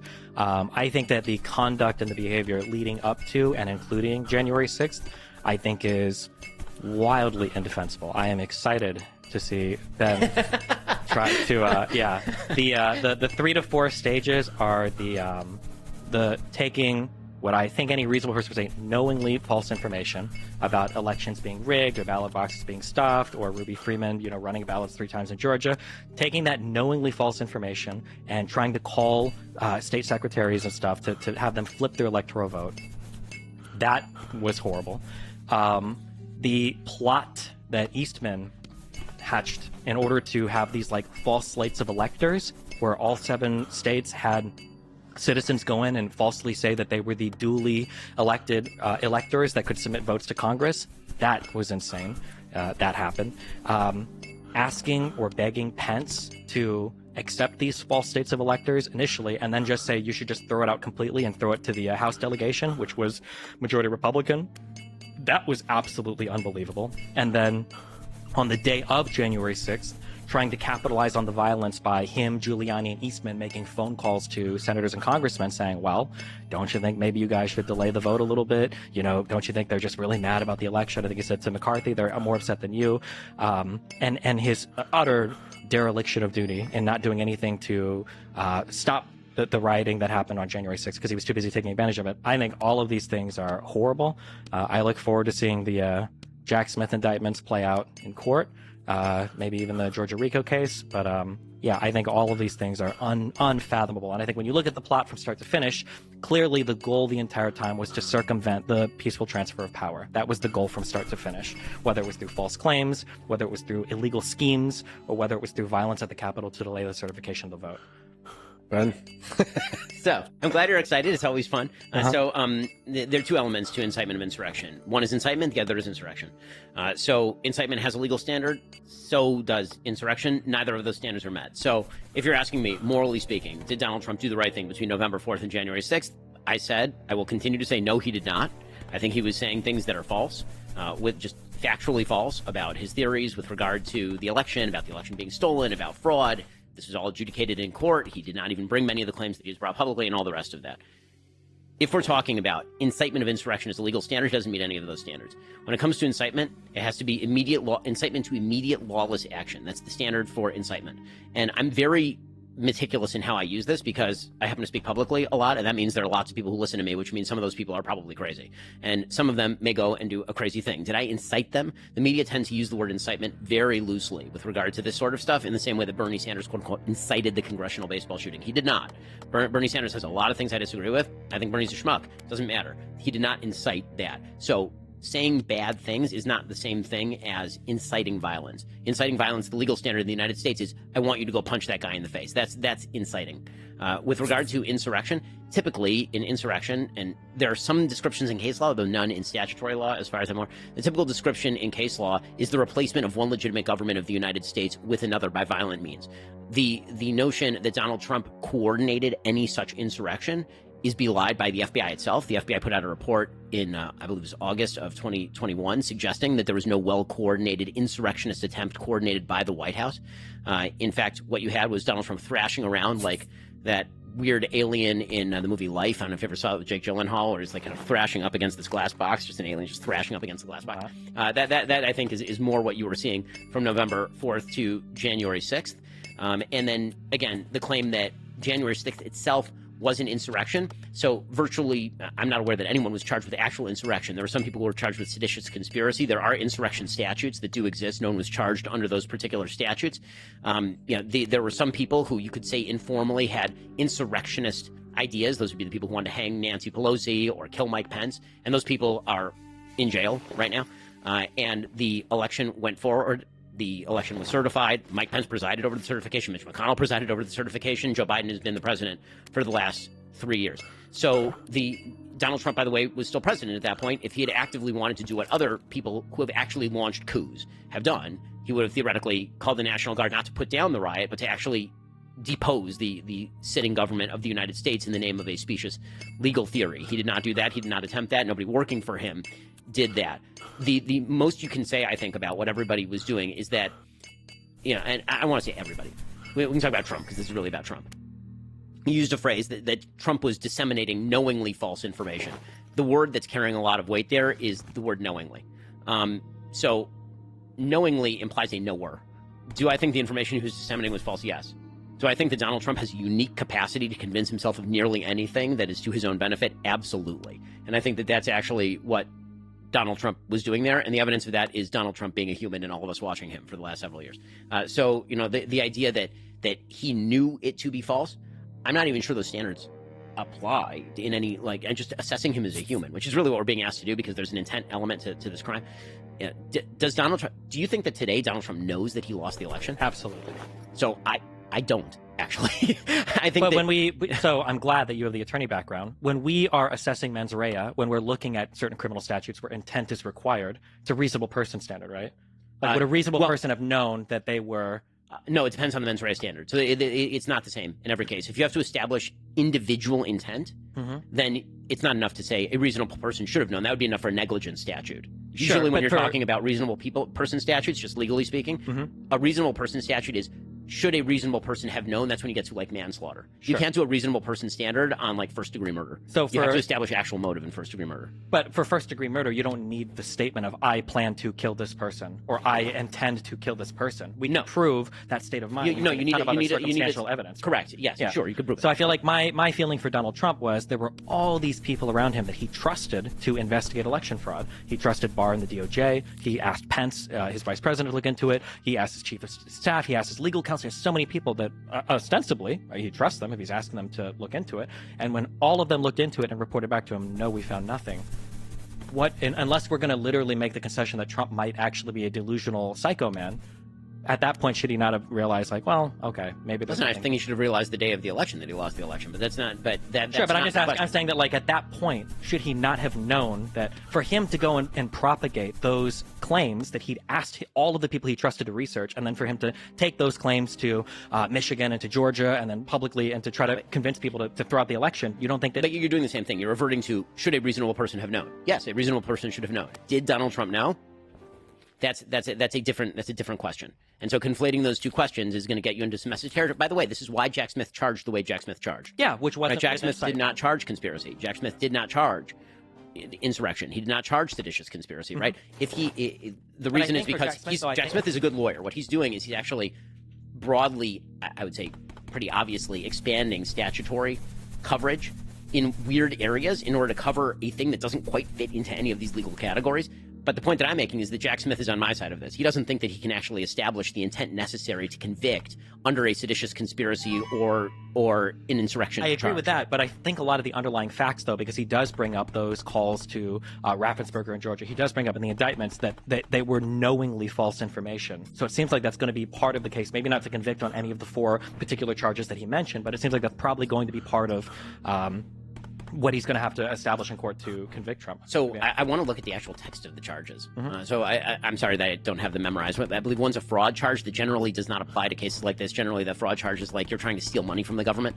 Sure, fraud has been used pretty broadly in the past, though. It doesn't have to just be, because Smith has done oral arguments in response to a lot of the claims by Trump's lawyers. This was one of them. The infinite civil and criminal immunity was another one of them, where he cites past cases where these types of things, because I think it was to defraud of civil rights, I think was the 4th charge. Right, so the defraud of civil rights is usually somebody standing in the actual like voting house door and preventing you from voting, not you have a specious legal theory that you espouse in court about whether those votes should be thrown out. Sure. Although I don't like when we say specious legal theory and novel application, which I do agree some of these in some ways is novel, I don't think we've ever also had a president try to do this before. It is a novel situation where somebody has resisted the peaceful transfer of power this clearly in so many different ways. Well, if you're talking about the legal cases, that's not true. The Gore suit in 2000. Right? I mean, if we're talking about the legal cases, comparable to Gore, if this was comparable to Gore, then I'm not saying it's comparable to Gore. I'm saying that if the idea is that espousing a legal theory in court amounts to de facto some form of election denial or interference in some way, that's not, as a general principle, it's over-inclusive. Sure. Gore wasn't trying to decertify the vote, though, for states, right? They challenged their thing to the Supreme Court, they lost their case in the Supreme Court, and then power transfer happened. Right, and Donald Trump had a bunch of legal challenges, and then he had a rally, and then there was a riot, and then he left power. Yeah, but the Eastman theory of what Pence could do in Congress is a far cry away. A truly shitty theory. I mean, make no mistake. It's but not really just shitty. I think that if any Democrat had done this, I feel like we'd be looking at it in a far different lens. As in, we would be using terms like attempted coup, subversion of peaceful transfer of power. If a Democrat vice president had tried to essentially say that in Congress they could throw away the vote. So I think what I want to get to here, actually, so we can be more specific, is why are these terms important? We agree on, largely speaking, what happened. I think the characterization of the term, we keep kind of bouncing around between two different categories, and I want to make sure we dump the legal stuff. Okay, so we're just not looking at incite, because like you said, Jack Smith, nobody's charging with incitement, and I don't believe insurrection is a part of it. So I mean legal. Just in terms of like a president that is trying to prevent the peaceful transfer of power. So we do call that a bloodless coup or whatever contemporaneous term you want to use. Right. So prevent the peaceful transfer of power with all means, or using means that are inappropriate. Not quite the same thing. Using means that are inappropriate or illegal. Okay. Inappropriate. Okay, so illegal, I don't think so. I don't think that these charges actually meet the criteria for the various charges, and we can discuss each case if you want. Sure. As far as inappropriate, sure, I think tons of inappropriate stuff. I mean, inappropriate seems. The reason why I don't like the word inappropriate, though, is because then conservatives are very quick to say, well, sure, he was inappropriate, but everybody was inappropriate. I mean, I'll concede that he's more inappropriate than others. I just don't see most that inappropriate. Sure. Okay. I mean, that's like, important to me, though. Does it not bother you that, like, Donald Trump sought through legal and extra legal and Trump magical ways of trying to entrench his power as president past when he should have been able to? Is that not something that is incredibly troublesome? I mean, the question to me is the bigger question that I think the Democrats are trying to promote in this election cycle, which is this means he is a threat to democracy sufficient that if he were to win the election, there would not be another. Is that not? But he tried to do that last time. Could he not try to next time? And I mean, he could try to do whatever he wants, presumably, and he would fail the same way that he did last time. Why do we think that? Because he failed. Because there was a riot, and within 3 hours, yes. Like, let's say hypothetically, Lord, save me. Let's say hypothetically, Giuliani was the next head of the Department of Justice. Giuliani was the next Attorney General. How would he be confirmed? I'm not entirely sure if because so much of the Republican Party, despite feeling like they don't support Trump when it comes time to actually back him in Congress. Also, I would have to check whether he would be barred by criminal conviction from. I don't know the answer to that. Sure. Yeah. Well, yeah. We're this, especially the 14th Amendment. We're figuring out a lot of this right now. Yeah. But I mean, like, say if not Giuliani, say if there are any other number of insane people that Trump could theoretically put on his side of the government that wouldn't tell him no next time, because there were a lot of people that rebuked him. There were Republicans in a lot of the states, right? Raffensperger is one of them. There were Republicans in his own administration. You've got Rosen. You've got Barr. There was his own vice president. But like theoretically next time, and I feel like last time going in, I'm going to do a little bit of mind reading and macro. Maybe you agree, maybe disagree. I think that Trump kind of thought, one, I don't think Trump knows much at all about how the government works. I think we probably agree with that. I think Trump probably thought that if he had people that were like at least in his party and kind of camp, that they'll basically do whatever needs to be done to give him what he wants, and with no respect for process. But now that he sees that, well, it's not enough to just have allies. I need people that are fiercely allegiant to me. Would we not be worried that a guy that tried to essentially steal the election for real wouldn't try to pick people that would be more amenable to his plans in the next administration? I believe in the checks and balances of American government. I believe they worked on January 6th. So if you're asking me, do I think that Trump has bad intent or could have bad intent with that sort of stuff? Sure. Do I believe that the guardrails held and will continue to hold? Also, sure. So if somebody was running and they blatantly said, like, I don't want to use the fascist word, but if they said, like, I want to be an authoritarian, I'm going to abolish all elections, you would say, sure, he's saying that, but, like, I don't think he can actually do it, so it's okay if he runs for president. You don't care at all as long as you feel like the guardrails. I mean, I might prefer other candidates, but I think that also one of the things that you do is that politicians, again, this would be an exceptional circumstance, but politicians constantly make promises about the things that they are going to do and then don't fulfill, and we tend to take those out in the wash, meaning that, you know, if I promise that day one, as Donald Trump has pledged to do, that he's going to deport literally every illegal immigrant to the country, do I think he's actually going to do that? I mean, I really highly doubt it. He didn't do it last time he was in office. That's just, there are many examples of this. I agree. Do I think, here's my question. Do you think the guardrails are going to fail to hold? I'm not sure. Really? Yeah, because I think the issue is one, when it's election time, Republicans are spineless in office, and I don't know how many congressmen would support what he wants just because they want to win re-election or because they think it's inevitable anyway. Well, I mean, I think that one of the things that happened in 2022 is Democrats ran directly on this platform, and a bunch of Republicans lost for running on this platform. Literally every Secretary of State who ran on the Donald Trump "we should deny elections" platform lost in every state. Sure, but other Republicans that have been office is this. Sure, but I mean, like, look at what happened with like Kinzinger and Cheney, right? Who were very like staunchly anti-Trump after J6 for that select committee, right? Kinzinger didn't even run again, and Cheney lost her election by, I think, the widest margin that anybody has ever lost an election ever. Like all of U.S. politics. People who were not yet born voted against. Yeah, yes. I guess it's a surprising position to me if we're looking at like principled stances of government. The idea that a man who has, and I think we both agree on this, that Donald Trump's only allegiance is to Donald Trump. Right? We agree on that. The only thing he cares about is Donald Trump. I don't think it's the only thing he cares about. I think it's certainly the largest thing he cares about. It's the largest thing he cares about, right? So you've got a man who only cares about himself. Welcome to politics. I mean, it may be more... But that's not even... It may be more with Trump, but it's certainly not unique to Trump. I think that the issue with Trump, too, though, is I think he's even a threat to the Republican Party, in which I think you would mostly agree with me. Maybe not overall, but on every individual point, Trump picks bad candidates. He has no concern for the future of the Republican Party. Like, for instance, I think there is a chance. I don't think it'll happen because of how the polling looks now. But if Trump didn't get the nomination, I think Trump would say screw it and run as an independent because he thinks he can win or whatever, right? I doubt that he would do that, but theoretically, possible. He yeah. I mean, again, he was really content to throw Georgia, the 2 runoff elections under the bus because Raffensperger didn't support him for the election. So, stuff. what is all of this in service of? What's the generalized argument that you're making? Do you believe? I'll go back to my question. Do you think that if Trump wins, there will be no more elections? Is that like what put a percentage on it? What percentage do you think that that's a reality? If Donald Trump wins, I think there is a 100% chance that he will try to prevent the peaceful transfer of power. In terms of would he succeed? I can guarantee you he will not do that. Why is that? Because he's in his second term and he's no longer eligible, and he will believe he won and he will leave. Yeah, but hasn't Donald Trump himself joked about running for a third term? I think that having a third term. What has Donald Trump not joked about? I mean. I don't. Okay, hold on. If you want to prevent him from creating a revolution, you probably should actually just appoint him president, and then he can't run again. Here's another broad argument that I don't like in favor of Trump, and this was brought up earlier in terms of like we talk about like not grading presidents on a curve, but then earlier we said we take Biden's rhetoric. Oh no, I totally grade Trump. I 100% grade presidents on a curve. Are you kidding? Oh, okay. I grade pretty much everybody on a curve. Then I feel like I don't treat my 7-year-old the same way that I treat my 9-year-old. Sure, but I don't like that. Obama. It feels like we're treating Donald Trump like a 7-year-old or a 9-year-old. I think we should treat him like the president of the United States. I don't think having a president that has taken like concrete steps to prevent the transfer of power, which he did with the electorate sham, which he did with Pence, and which he did with trying to capitalize on the J6 violence, a president that's taken concrete steps towards cooing the government, essentially. I don't know why that guy, we'd say, well, it's Trump, he does Trump things. The guardrail's held. I'll probably hold next time. I mean, when we say we shouldn't, do you mean that he should be actually barred from office? I'm just talking about support for him. I don't even think Republicans should support Trump. You lose your incumbent advantage. The guy's obviously self-destructive. He's destructive to the political party itself. Like, do you think he should be on the ballot? You think there's a case to be made to remove him from the ballot?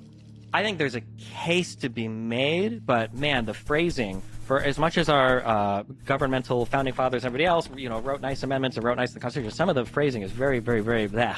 And the Section 3, the not requiring any type of actual conviction, I don't have a strong feeling on it. I will say I'm very interested in reading the majority opinion from the Supreme Court. I seriously doubt the Supreme Court is going to uphold that states should be able to decide if they leave them off the ballot or not. I think for the political future of the United States, it's probably not healthy that the leading opposition candidate is now going to be barred from the ballot. It's probably not healthy for us. Because then what? You want to talk about threats to democracy? That would be a pretty serious one. Applied across the board, by the way. It would be. However, like that threat to democracy was earned by Donald Trump and the conservatives that supported him. I think conservatives made a dangerous gamble when they threw Trump into office, and now like all of the fallout from that is something that we all as Americans have to deal with. I mean, I think that the unprecedented legal theory that a state can simply bar somebody from the ballot on the basis of, in an informal way, believing that he is quote unquote an insurrectionist is pretty wild. I mean, we can say it's pretty wild, but there is an amendment in the Constitution, the 14th Amendment, that says that if they have engaged in this, they shall not be, or you shall, I don't remember the phrasing because it doesn't require conviction, but it's a self-executing, arguably thing. If we're getting into constitutional law, I mean, there are a number of provisions that suggest that this is, number one, not self-executing. I mean, minority opinions in the Colorado Supreme Court case are pretty thorough. The number one contention, which is that this is not self-executing because other elements are not self-executing, that ignores subsequent actual law that happened. I mean, the Congress passed a law, for example, in 1872 defining who was an insurrectionist, who was not an insurrectionist for purposes of elections. In 1994, Congress passed a law that specifically defined insurrection as a criminal activity so that somebody could theoretically be convicted of insurrection and therefore ineligible to run for office. It is unlike, say, the analogs that are used by the majority opinion, like age. Obviously, this is not the same thing. We can all tell what somebody's age is by looking at their birth certificate. I can't tell whether somebody's an insurrectionist without any reference to a legal statute or definition of the term. I would also be careful with that because remember, one of Trump's first big political actions was challenging Obama's birth certificate. Well, and I thought that was dumb at the time. But sure. In any case, I like that you both said 100% chance that Trump will try to go for third term and 0% chance, which statistically... Third term? He's done, man. Are you kidding? He would want to. Trump's going to walk around, hands up high. He's going to be like, I'm a two-term president. I'm the only president since Grover Cleveland. He wouldn't know. But since Grover Cleveland, who served 2 non-consecutive terms, I kicked Joe Biden out of office, and I kicked Hillary Clinton out of office. Dude would be like, he'd be living large. Are you kidding? He doesn't want the presidency anymore after that. I just think that I think it's scary that Donald Trump, it feels like for all of the accusations that are made sometimes against Democrats, like Biden is ordering Garland to investigate Donald Trump and blah, blah, blah, it seems like Donald Trump would actually do that with his DOJ, would give them orders. He didn't. He didn't. Well, he kind of did, though, right? So, for instance, with Jeffrey Clark, Jeffrey Clark went to Rosen and Donahue and said, hey, listen, I need you guys to sign off on a letter that we're going to use essentially to bully states into overturning their elections by saying we found significant election fraud. And part of that threat was Jeffrey Clark saying, listen, if you're not going to do it, Rosen, Trump's going to fire you and just make me the acting attorney general. That was the threat that he carried. And I think Trump repeated that threat in a meeting later on that was, I only rebuked when I think like half the White House staff said, if you do this, we're resigning. Okay, so that's a slightly different topic because now you're getting into all of the election shenanigans and all of this, but... Sure, I'm saying he threatened to fire his acting attorney general if he wouldn't carry the same platform, essentially. Like, if Trump could order his DOJ to do something, would he? It's not beyond the pale for him, right? It's not beyond the pale for him to order them to do it, and then it's not beyond the pale for them to reject him doing that, which is the story of his entire administration. Whereas Joe Biden orders his DOJ to do things, and then they just do them. Well, I'm not. We can get into specifics there. This is one of the big problems that I have with, for example, all the talk about Trump tyrant, Trump executive power. Joe Biden has used executive power in ways that far outstrip anything every that president has been stretching executive power. That's Joe Biden is going Joe Biden has gone well beyond anything Trump even remotely attempted to maintain via just pure executive power. And actually, Trump's use of executive power is nowhere near even what Obama's was. Trump's inability to get border policy passed literally had him using executive power to march the military down to the border to do border policy. Joe Biden literally used the Occupational Safety and Hazard Administration to try to cram down vax mandates on 80 million Americans. That's insane. Sure, he literally said, I cannot relieve student loan debt, and then tried to relieve hundreds of billions of dollars in student loan debt. Yeah, but what happened happened to that?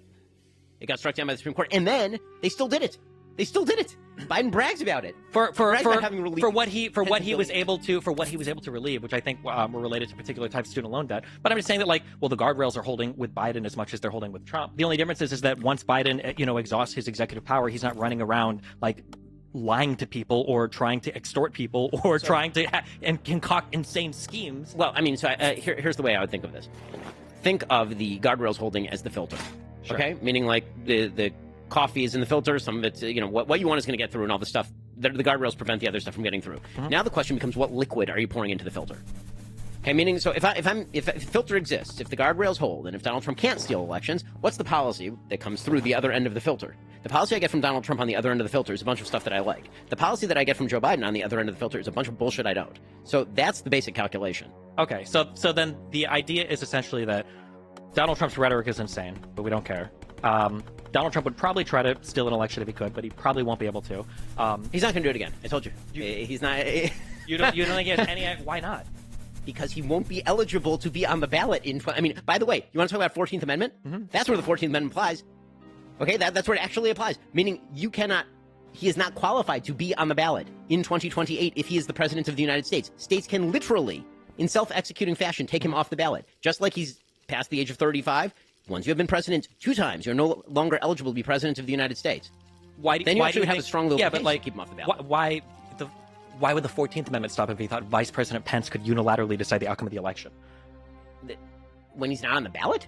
So now your theory is that he's going to get reelected, and then in 2028 he's not even going to be on the ballot, and he's going to direct his new vice president Kerry Lake to simply declare him president of the United States when he has not been on a ballot? I don't know what the scheme would be. I think we can kind of laugh and say there's no scheme we could even concoct. But I think Camacho, with the machine gun, he's going to walk in. I think the issue though is that the idea of electing another president that has tried to circumvent the peaceful transfer of power using extra legal means, and then pretending like we can't concoct a single scheme that he could try to circumvent other legal processes to have a third term or to have a longer term or to install who he wants as the next president.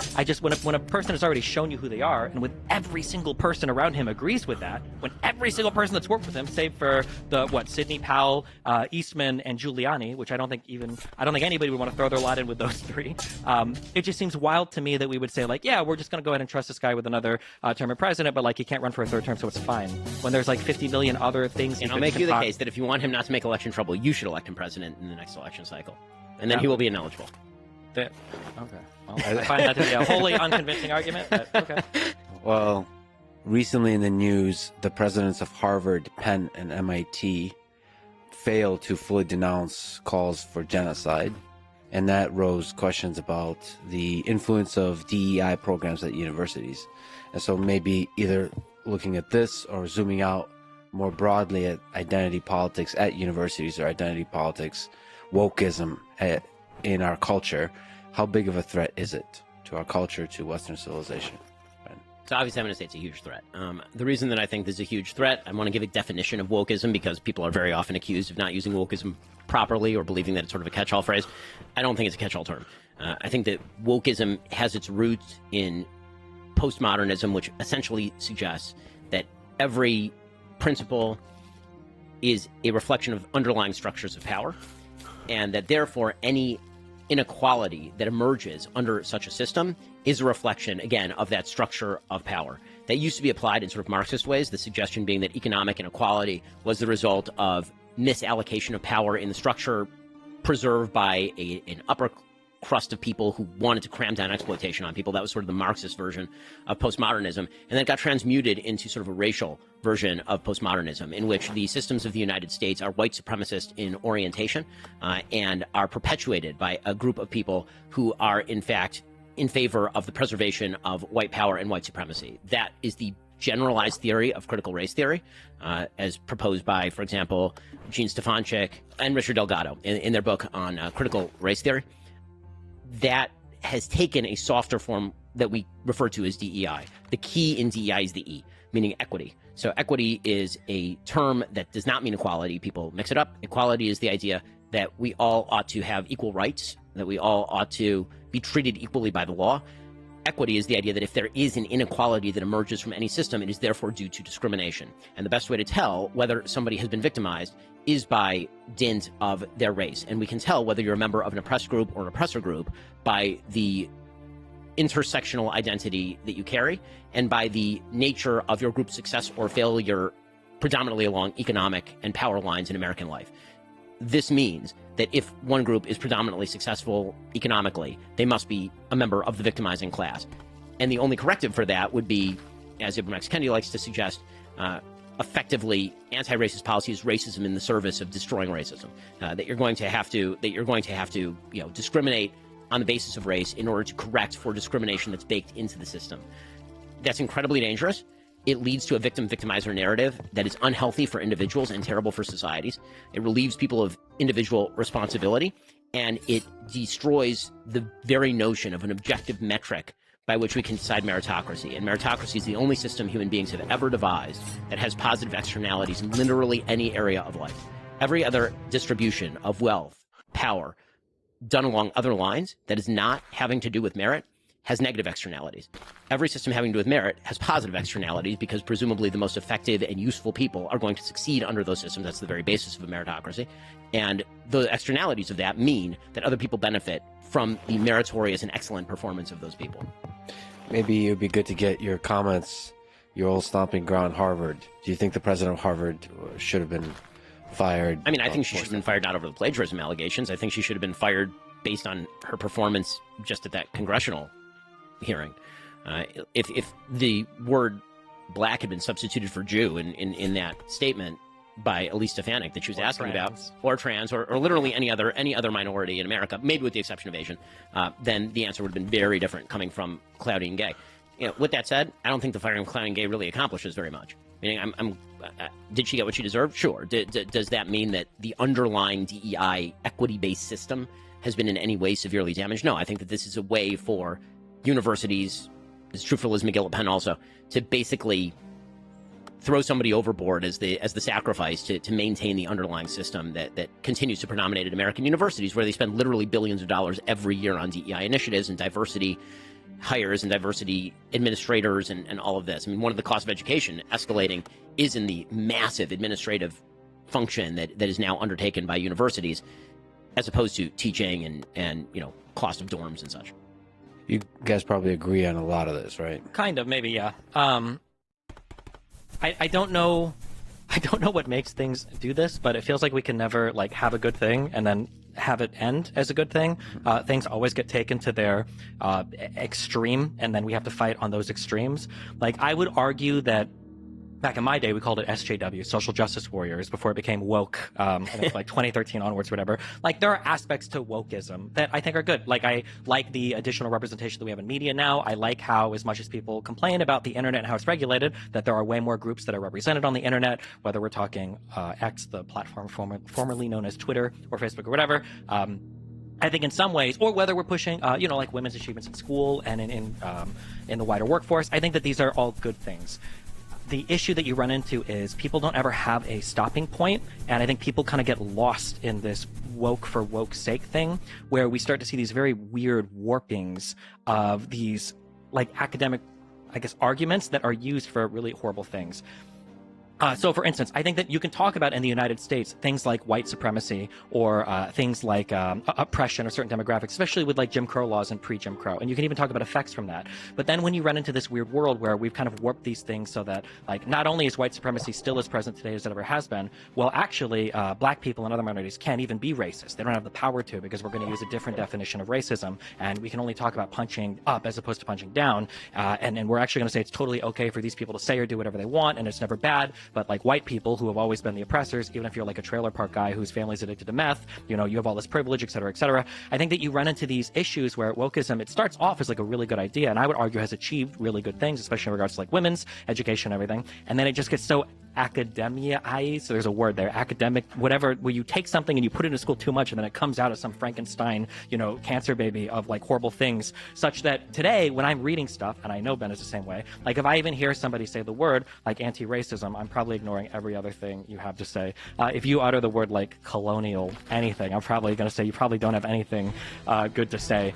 Yeah, a lot of it is just taken way too far. But you know what I will blame on some of this is I will blame conservatives for some of this, because I think one issue that happens, and I think Ben might even agree with me here too, is I think there's two huge problems that have happened in the United States, I think broadly speaking, is that one, we've become more different than we ever have been, and two, we become more similar than we ever have been. And when I say this, what I mean is that like we're splitting off into these groups, and then these groups are enforcing this insane homogeneity between these two separate groups. And I think one of these schisms has been conservatives' reluctancy to participate in things related to higher education. So for a long time, conservatives are saying like, oh, the educational institutions are against us. Rush Limbaugh talks about how evil the colleges are and blah, blah, blah. And then what happens is conservatives are less and less willing to engage in them. So then you get this scenario or this environment where everybody that's engaged in academia on the administrative side are fucking insane. they're like even more so too, and I also want to draw a distinction between like the administrators and the faculty, because oftentimes when you're reading story after story after story of like all of these insane admins that are pushing further and further left, usually the faculty is fighting against it. A lot of the tenured professors, a lot of people in their departments are saying like, hold on, well, we actually don't agree with this. But I feel like because conservatives for so long have demonized these institutions rather than like critically evaluated them and tried to like have like honest critique and engagement, that they've just like completely broken off. And when you only have a bunch of lefties or righties together, all they'll do is they'll veer off like even more into their insane directions. I feel like that's a big problem that we run into in the country, to where conservatives have totally broken off some conversations, broken away from, where they won't participate in them anymore, and then the people that you have left just run as far to the left as possible. Well, certainly when you look at certain institutions, I think that one of the things that people on both sides of the aisle are constantly looking at is, has the institution suffered such capture that there is just no capacity to fix it? And when you talk about the universities, I'm not going to blame conservatives for the failure of the universities, because they haven't been present in major positions at universities since effectively the late 1960s. And you can go read Shelby Steele's work on this, where he talks about how, he's now a conservative black person. He was a liberal black person at the time. He was actually quite a radical black activist at the time in the 60s. And he talks about walking into the office of liberal administrators who are largely on his side with regard to civil rights, and being a radical, him claiming that the systems of the university were inherently broken, were inherently wrong, unfixable. And he talks about this, it's a very evocative episode, where he's talking about how he's smoking. And as he's smoking, the ash is growing more and more, and the ash falls down on this very expensive carpet. And the president of the university, who's listening to him rant and rave, Shelby Steele says, I thought he was going to say something about this. I was wrecking like $1,000 carpet in his office, being a jackass. And instead, I could see him wilt inside. I could see him collapse. He didn't have the institutional credibility or the intellect or sort of the spiritual strength to just say, listen, I agree with you on some of these things, but you're acting like a jackass. And what you see in the late 1960s and early 1970s is, in fact, the collapse of these institutions to the point where, by the time I was going to college, there was this radical disproportion between conservatives and liberals. And the problem is that when it comes to a system like the universities, basically you have to separate the universities off into two separate categories. One is STEM, where the universities are still pretty damn good. American universities, when it comes to STEM, are still leading universities in the world. Harvard's main creations these days are coming from actual hard science fields. Then you have the liberal arts field, in which you basically have a self-perpetuating elite, because that's actually how dissertations work.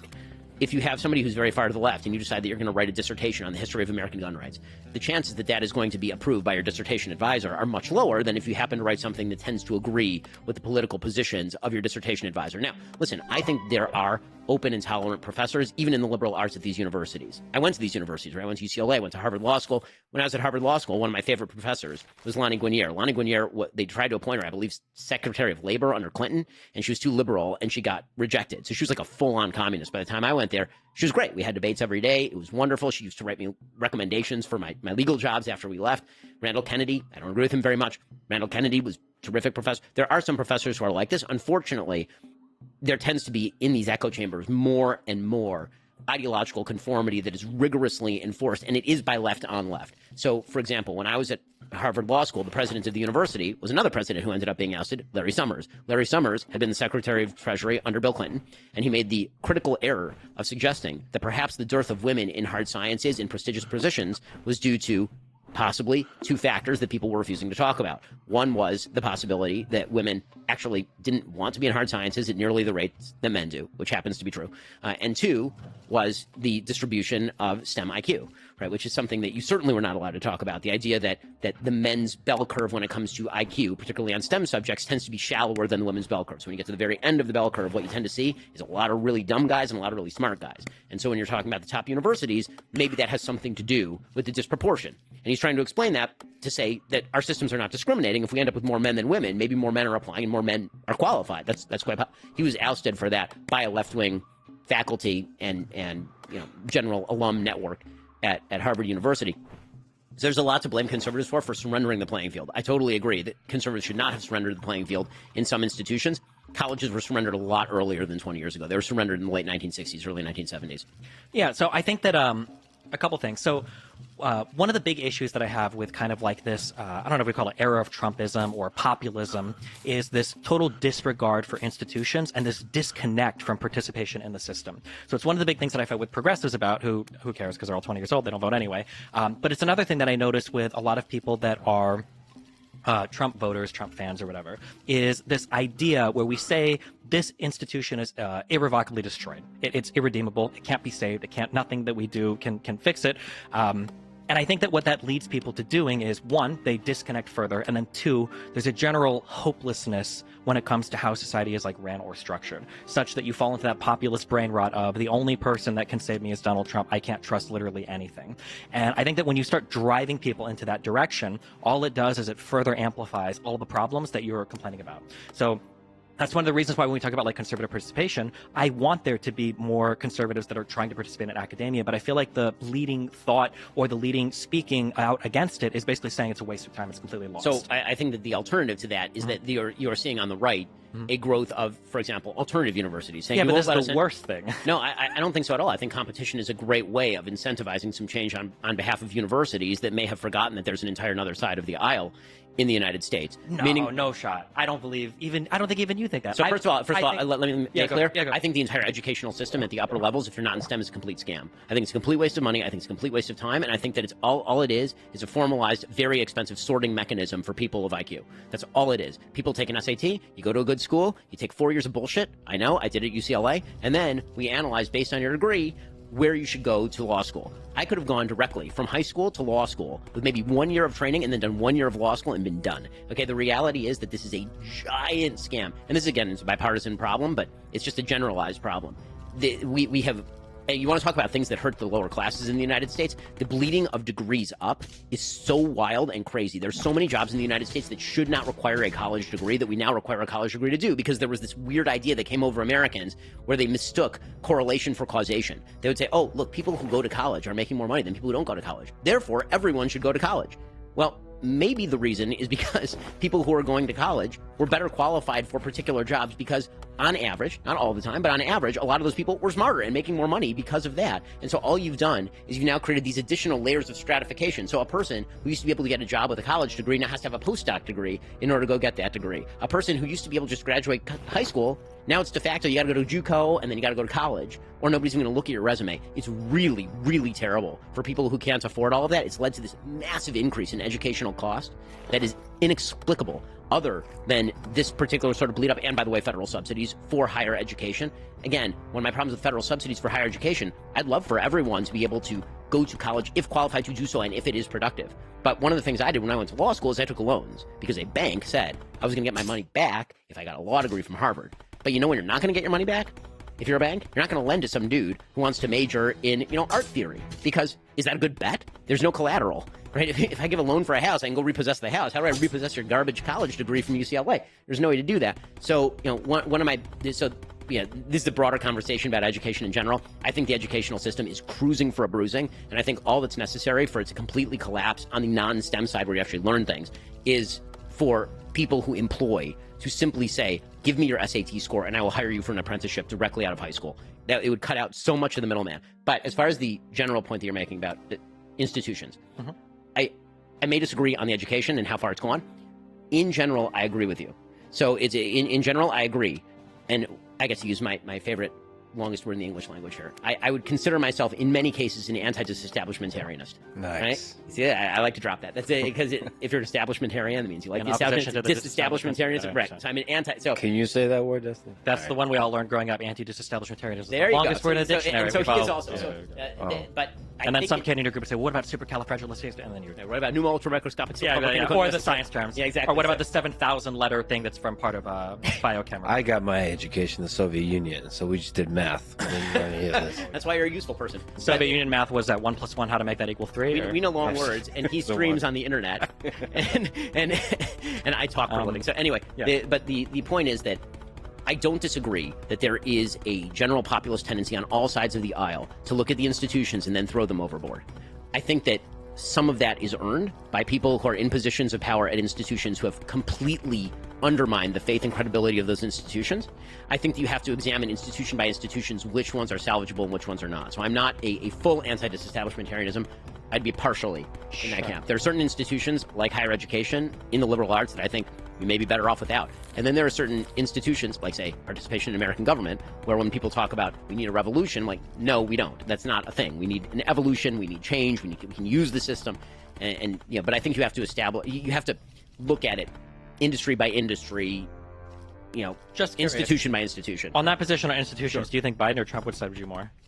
As far as the institutions, I think the institutions in the United States at the governmental level are robust. I think the social institutions are failing. Yeah, but I'm just curious, on your general view of institutions, do you think Biden or Trump would side with you more on how you view them? I think that in rhetoric, Biden would, and then I think that he would tear out the face of the institution and wear it around like a mask like Hannibal Lecter. I mean, that's my he resisted some people's calls to pack the court and. Yes, because I think that his use of executive power was greater than that of Donald Trump. The power that he had, he used to greater effect than Donald Trump. Donald Trump, again, thrashed up against the sides of the box, but could not get out of it. Okay. For just on a real quick, because on that answer went a lot farther than the initial question. Yeah. But, just on the real quick thing, the reason why my main problem that I feel like we have today in society is people are getting into their own bubbles. The idea of having conservative schools and liberal schools seems like the saddest thing in the world to me. I would want conservatives and liberals going to school together because I think these people need to interact with each other more, if for no other reason than to say that the other person is not an actual monstrous, horrible entity that wants to destroy the country. I think a classically liberal idea for many schools would not be a bad thing. I think it would be a good thing. I just wonder if that's salvageable. And if it's not salvageable, then the answer to that is to actually create alternative institutions. I feel like the biggest issue that we have is people they sort into these different phantom worlds to where even if you live in the same city, there are totally different worlds that exist between liberals and conservatives. And I feel like one of the big barriers to people understanding the other side sometimes it's just a little bit of information or a little bit of firsthand experience. So in terms of information, I'm sure you saw I don't know if this is a full-on study, but they were talking about how some huge percentage of students would change their mind on from the river to the sea when you told them what from the river to the sea what the river meant, was and what the right? sea was. Yeah. Or when you said like, yeah, what does a one-state solution mean? A lot of them, like, such that the numbers went from like 70% to like 30% in terms of like support would fall. And it wasn't because you were doing a radical redefining their whole ideology. You were just giving them a little bit more information. And then something that I've seen on a first-hand level is when I go and speak or do debates at universities, sometimes I'm in very, very, very conservative areas. Some of my fans are trans. Having like a trans person show up and talk to conservatives for a little bit, not like in a speech, but just like in like a bar or a setting, like a lot of them walk away thinking like, oh, not every trans person is like this insane lunatic from Twitter that is fucking an actual crazy person. And then for some of my fans, when they hang out with conservatives, like, oh, these guys are actually pretty friendly. I thought they would have all been homophobic, racist, transphobic, and evil, but they're not. They're just like normal people. I feel like we need more of that mixing. I totally agree with that, certainly. Yeah, and I feel like on our social media platforms, on our algorithms, in our schools, I feel like we're sorting harder and harder and harder, and any type of rhetoric that encourages the sorting is really bad and damaging. We need to like continue to mix up. And there's other things I want to talk about, but Lex is opening his mouth. Destiny the uniter. Wow. All right. Like Biden. Not like Trump. As we approach the end, let us descend into the meme further and further. Ben, you're in a monogamous marriage. In Destiny, you've been mostly in an open marriage until recently. How foundational is marriage, monogamous marriage, to the United States of America? Can open marriages work? Are they harmful to society? Ben. Marriages are the single most important thing that people can do in the United States because the things within your control are easier to control than the things outside your control. People tend to think about big political change, obviously, about things they can do to change the entire system. But the reality is the thing that you can do that best changes society is to get married and have kids and raise your kids responsibly. That is the single best thing that you can do. Can an open marriage work? I mean, I think that it depends on your definition of work. So in my version of work, the answer is no, because what you actually need in order to facilitate the healthy growing of a child is a father and mother who are committed to each other.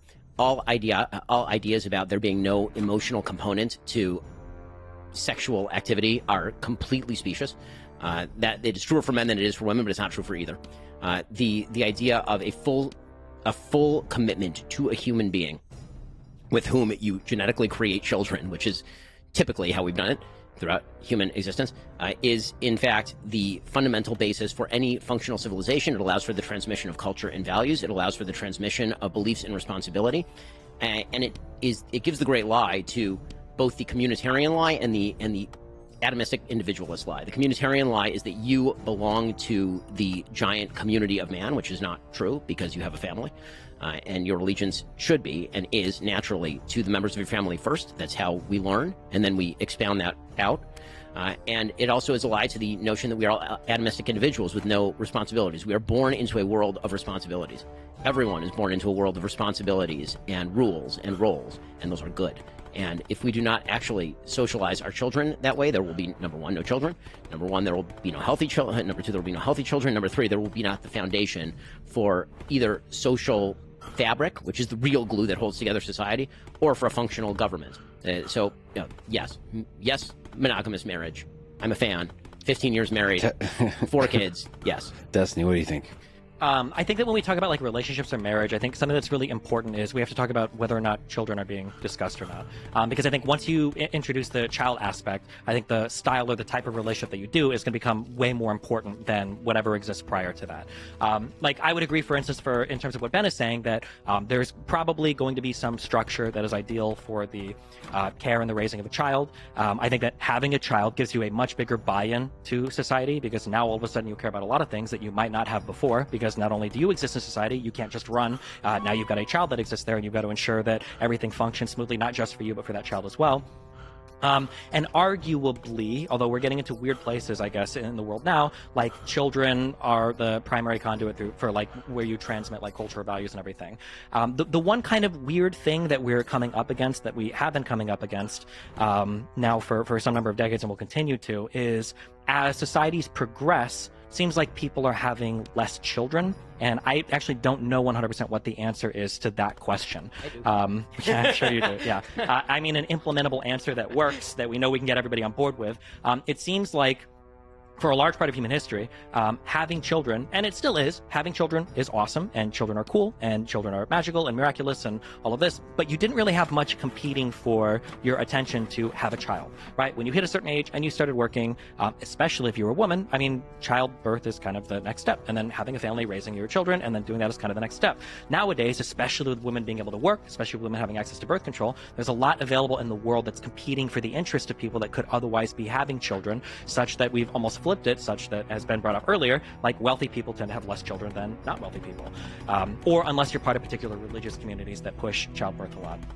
I don't know if I would say there exists a moral imperative on an individual to have children. I think that there's a lot of interesting arguments down that path. I don't know if we're quite at the point yet where we need to say like, oh my God, we're running out of people, we need to have more kids. I don't think we're quite there yet, but we are seeing, you know, weird demographic trends that are having big impacts on how countries are playing out. For instance, the fact that we have a disproportionately huge aging population that needs to be taken care of with medical expenses and everything, that vote in different ways than our younger population, and that when they die off, like the way that society is going to look is going to be a lot different. Yeah, I don't actually have I'm not entirely sure what the future is going to look like in terms of pushing people to have kids when every single industrialized country, as they become more industrialized, have fewer and fewer and fewer children. Rapid fire questions. By the answer, my answer was go to church. Religion, yeah. I figured. Yeah. Well, we could talk about religion, but that's not rapid fire at all. Let me ask, this is from the internet. Does body count matter? Jesus Christ. You're really bringing up the red pill stuff. Are you avoiding answering? I mean, it depends on who you are. Oh, if you're somebody that doesn't care about it, it doesn't. If you're somebody that does care about it, yeah, it does, of course. Depends on the... The answer is yes. Okay. Should porn be banned? No. If you could do it, yes. There's no benefit to pornography. It's a waste of time and destructive to the human soul. I can't believe I'm asking this question. Is OnlyFans empowering or destructive for women? Jesus. These are rapid fire? Yeah, just you can't... I mean, it's probably empowering for the ones that are making a lot of money off it. It probably feels disempowering for others that feel affected by the cultural norms set by women that do OnlyFans. There's my rapid fire answer. No, it's destructive to even the ones who are making a lot of money, because when you degrade yourself to being just a set of human body characteristics that other people jack off to, it's bad for you and it's bad for them. Is rap music? Absolutely. Have you evolved on this? Or? Have I evolved on this? So, again, I'm going to go to what's the definition of music. My original argument about rap was that music involves the following three elements: rhythm, melody, harmony. Rap typically involves maybe one of those. There may be a melody, maybe, sometimes. So it depends on the kind of rap. With that said, I could be convinced on this issue, but listen, I'm a classical violinist. I mean, that's how I was raised. I listen to Beethoven and Brahms and Mozart, like in the car with my kids. So is it comparable? Is it in the same category as Beethoven, Brahms, and Mozart? I have a very hard time sticking it in the same category as that. All right, you're both world-class debaters, even public intellectuals, if I can say that. Jesus. Yeah, I know. I'm going real hard here. I know. You both care about the truth. What is your process of arriving at the truth? I think it's really important to, everybody will say that they're objective and that they are nonpartisan. I think it's really important to have mental safeguards for bad opinions. So for instance, like a couple things that I'll ask myself is, for a particular debate that I'm having, like, can I argue convincingly both sides of the debate? If I can't, I won't bother having the debate, because I realize that I'm probably too partisanly dug in if I can't even represent like an opposite argument here. Another question that you might ask yourself is like, well, what would it take to convince you out of a certain position? If you feel very strongly that, Medicare for all is a good system by which to run the United States healthcare, and somebody says, well, what would it take you to convince you otherwise? If you can't even fathom, like, well, what would it take to convince me otherwise? You're probably too dug into a position. So I think if you go through life saying like, well, I try my best to be unbiased, rather than saying I try my best to be aware of my biases, because the latter is more realistic and the former is literally impossible unless you're a computer. So I think having like actual mental practices that you engage in to try to counter some of the biases that you have is more important than trying to pretend that you're free of all biases and then consuming all your media from one source. Ben? I agree with a lot of that. I think that the easiest practical guide is read a bunch of different things from a bunch of different sources, and where they cross is probably the set of facts, and then everything else is extrapolated opinion from different premises. That's sort of the short story. So read the New York Times and Breitbart, and they're going to disagree on a lot. But if the core of the story, and the Daily Wire, certainly read the Daily Wire. If you read the Daily Wire and you read the Washington Post, and there's a nexus of the same thing, then you can pretty well guarantee that at least, you know, if we're all blind men feeling the elephant, at least if we're all feeling the trunk, we know that there's a trunk there, right? You may not know what the elephant is. And if you're feeling frisky, then watch Destiny as well. You've talked about, you know, having a conversation, debating Ben for a long time. What is your favorite thing about Ben Shapiro? My favorite thing about Ben Shapiro is, at least when we're in election season, he's very critical of his own party. I appreciate that. That doesn't. I feel like Ben generally tries to adhere more to the fact-based arguments than other conservatives that I listen to, which is something that I appreciate because it's more fun to fight on kind of like the factual grounds of discussing things like foreign policy or whatever, rather than people that only inhabit the idealistic or philosophical grounds because they don't want to learn about any of the facts. So I appreciate that. Ben, you've gotten a chance to talk to Destiny now. What do you like about the guy? A lot of the same sorts of things, but it's really fun to see how you do your process. That is a cool thing. That is a cool thing. And it's a gift to the audience because, honestly, doing what we do, so much of what we do is sitting and reading and being behind closed doors and educating yourself and talking with people. But getting to watch you do it in real time is a really cool window into how people think and how people learn. So that's a really neat thing. Well, gentlemen, this was incredible. It's an honor. Thank you for doing this today. Yeah, thanks a lot. Thanks for having me. Thanks for listening to this debate between Ben Shapiro and Destiny. To support this podcast, please check out our sponsors in the description. And now, let me leave you with some words from Aristotle. The basis of a democratic state is liberty. Thank you for listening, and hope to see you next time.